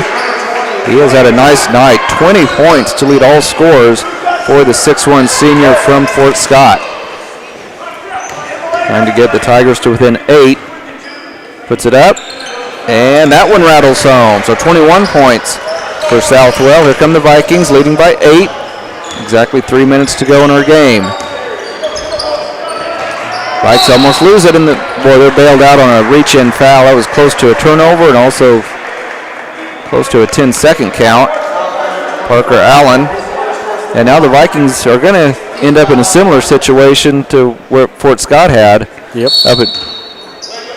When the Vikes played up there, where the Vikings are probably going to have to make their free throws. Oh, we've got a steal by the quick-handed Pitlawani, and he's got a layup at the other end. Huge play by the heady point guard. He now has 14 points, and all of a sudden it's a 2-possession game, 55-49. Pitlawani's quick. Vikes get it ahead to Hauk. 6-point lead for Parsons, 2.5 minutes to go in our game. Swanson double-teamed. Gets it out to Hickles. Fort Scott doing a lot of chasing right now. 16 fouls apiece. So both teams will be in the bonus on the next foul. And there is the next foul on Parker Allen. Can the Vikings make their free throws? They've got a pretty good free throw shooter headed to the line, Paxton Swanson, although he has not shot a free throw tonight. But he does have 19 points to lead the way for the Vikings. 1-1. The Vikes lead by 6, 2:20 to go in our ball game. The junior puts it up. Perfect. 20 points for the 6'1 junior. 56-49. Vikes lead by 7. Swanson's second free throw is good. 57-49. Vikes lead by 8. Here comes Pitlawani into the front court, picked up by Hickles. Pitlawani bounce pass to Brown. Well, I thought he took steps, no call, but he can't score anyway. Spins out. Brown's had a tough night, only 2 points. The defense down low on him has been really good. Hickles with it. Vikings in control with an 8-point lead, 2 minutes to play, and possession. The possession arrow favors Fort Scott in case of a tie-up. That was tipped out by Fort Scott. Good call by the official. That was right in front of us.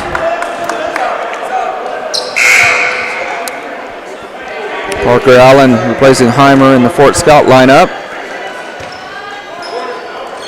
Out to throw it in, right in front of us, gets it into Smith Reese. Boy, I thought he got fouled, and there's the whistle, and he'll go to the line for a 1-and-1. Pitlawani picks up his third personal. Here comes Heimer back into the lineup for the Tigers, replacing Allen. Smith Reese is 3 out of 5 from the line tonight. That one's on the way. It's good. He's made his last 4. 6-foot senior now with 16 points. It's been Smith, Reese, and Swanson leading the way for the Vikings this evening. Second free throw rolls in. And the Vikings have matched their biggest lead at 59-49, and we have a timeout on the floor with 1:44 to go in our ball game. Vikes leading at 59-49. We'll keep it right here at the gym, and Tony, it's And I just said it a couple of minutes ago, very similar to the situation that the Vikes faced up at Fort Scott. Now the Tigers are going to have to do a lot of chasing and a lot of fouling and just hope that the Vikings don't make their free throws. I was really surprised that looking down here, they've only scored 6 points in the fourth quarter. They had that 21-point explosion in the third quarter. But a couple of layups by Pitt Lawani and a couple of free throws by Tegan Southwell, and that has been it. Yep. Meanwhile, the Vikings have put up 15 points here in the fourth quarter. Yeah, Pitt Lawani is definitely playing well, even though he has the hurt hand. Seven layups, but he is 0 for 3 from three-pointer. Right. And 2 of them has been open looks, and you have to think that hand is bothering him. Definitely hobbled by the hand, I'm guaranteeing it. Fort Scott gets it into Thomas as play resumes. He goes baseline, kicks it out to Heimer. He is open for the three, and he got it to go. His first basket of the night, big three-pointer, gets Fort Scott to within 7 at 59-52. Vikings facing full court pressure. They get it ahead to Swanson. And he wisely pulls up. Now to Webb in the corner. Smith three, spin move. And he's fouled and go to the line to shoot 2. Should be on Colin Thomas. I like the aggressiveness by Smith Reese, even though the Vikings lead by 7 late. He felt like he had a mismatch, and he took advantage of it, and he's rewarded with a couple of free throws. Smith Reese continues, like you said, second half man. He's just been a monster in the third and fourth quarters. That free throw is a little bit short. He'll have one more.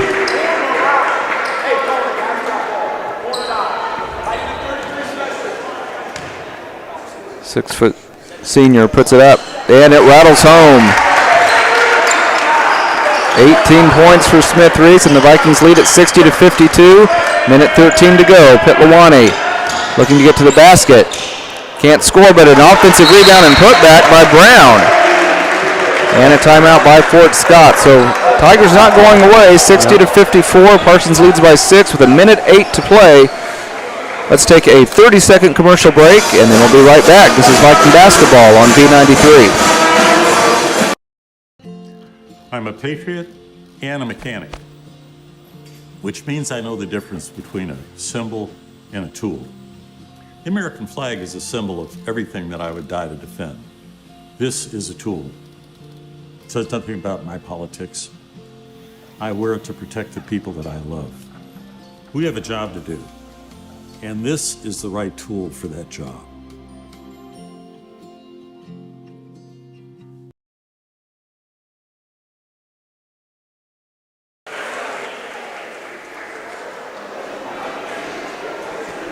And the Parsons Vikings 68 seconds away from victory. We've had some great basketball games this week.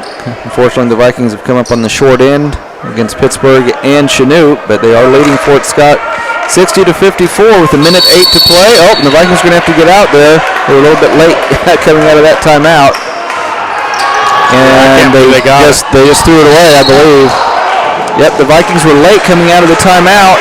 And then Houck kind of had to rush his pass, and it's a turnover on the Vikes. That's exactly what Fort Scott needed.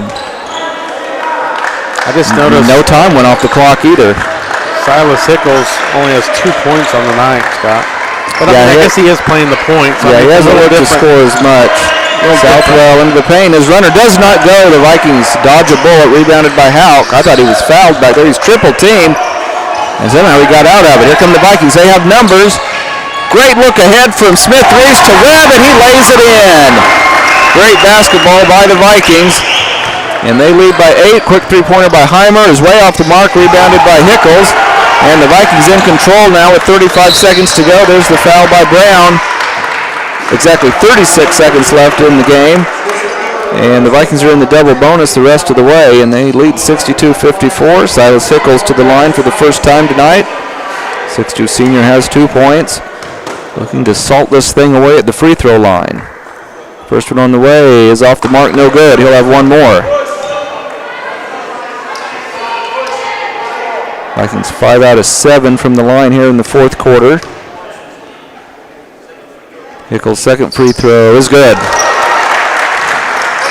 63-54, Vikes by 9, just over 30 seconds to play. Thomas trying to force the action. And it's knocked out of bounds. They say it was not touched by the Vikings. Another official said it was, so he's going to overturn the call, and it will stay with the Tigers. Fort Scott to throw it in from the baseline. Heimer looking. Gets it in to Southwell, now to Thomas.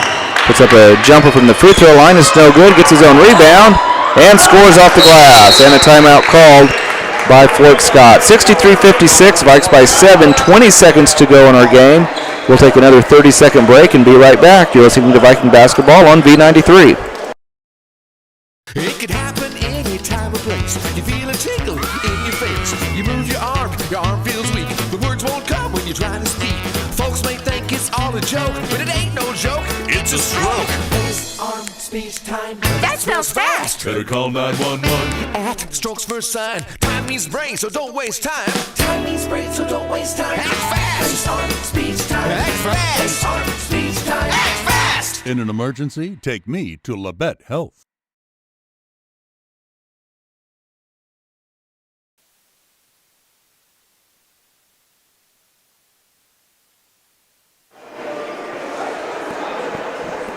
(63-56) is your score. Parsons leads Fort Scott. 20 seconds to play in our ball game, and the Vikings will have the basketball coming out of this timeout. Fort Scott will go for a quick steal. If they don't get it, they'll have to foul. They're going to put the ball on the floor again if they don't hurry.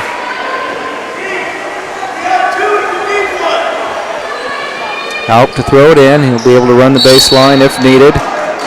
Gets it into Hickles. And Hickles fouled by Petlawani, I believe.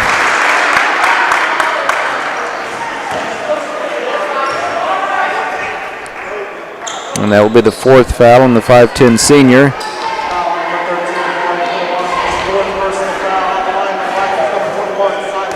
Silas Hickles with 2 free throws. First one on the way, will roll in. He now has 4 points on the night. Looking to give Parsons a 9-point lead. Free throw on the way is off the back iron, no good. Rebounded by the Tigers. Only 15 seconds to play. Brown takes it himself, but they're going to count the basket and get the foul on Webb. Last thing the Vikings, oh no, it's an offensive foul. Offensive foul, and that will essentially end this basketball game. Not sure if that was the correct call or not. Vikings looking to get it in, and they do to Swanson. But before the inbound pass, we had a timeout called by the Vikings. 11.9 seconds left in our game. Parsons leads at 64-56. It's a full timeout, but we'll just keep it here at the gym. Tony, looks like the Vikings are going to hang on. And much needed win. Yeah, much needed win. They've fought so hard. 3 games this week, Monday, Tuesday, and tonight. And, they're just going to feel a lot better about life going into sub-state, with a win instead of 3 straight losses on your home court. That would have been bad. That would have been like, I can't even describe that. That would have been almost deflating. Yeah, and even though they've had to do it, kind of shorthanded with the injury to Jesse Jones, at the end of the day, a loss is a loss, and it hurts just the same. So it's good to see the Vikings are going to hang on and have a little revenge victory tonight over the Fort Scott Tigers. 64-56, just under 12 seconds to go in our game. Parsons to inbound. Having trouble getting it in. They finally do it to Silas Hickles. No, I'm surprised Fort Scott is still fouling at this point because it'll be impossible to come back. That foul was on Trey Brown, and that will be his 5th.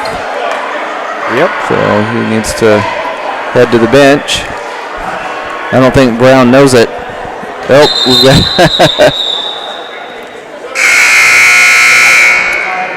they had given Hickles the ball, and he was getting ready to shoot his free throws. Noah Martin checks in for the first time, I believe. Yeah, he started up in Fort Scott, and he didn't play at all tonight until right now. That's weird. First of 2 free throws for Hickles. It is short. He will have one more. Hickles 2 out of 5 from the line tonight. Petlawani hits to the bench, replaced by Caleb Allen.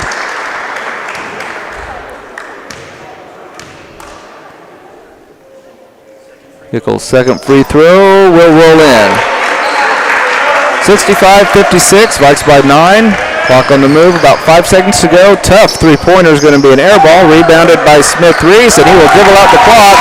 And the Parsons Vikings in the regular season with win number 10 as they knock off the Fort Scott Tigers by a final score of 65-56. We'll take a 2-minute break and be back with the Bowen Pharmacy postgame show. This is Viking basketball on V93.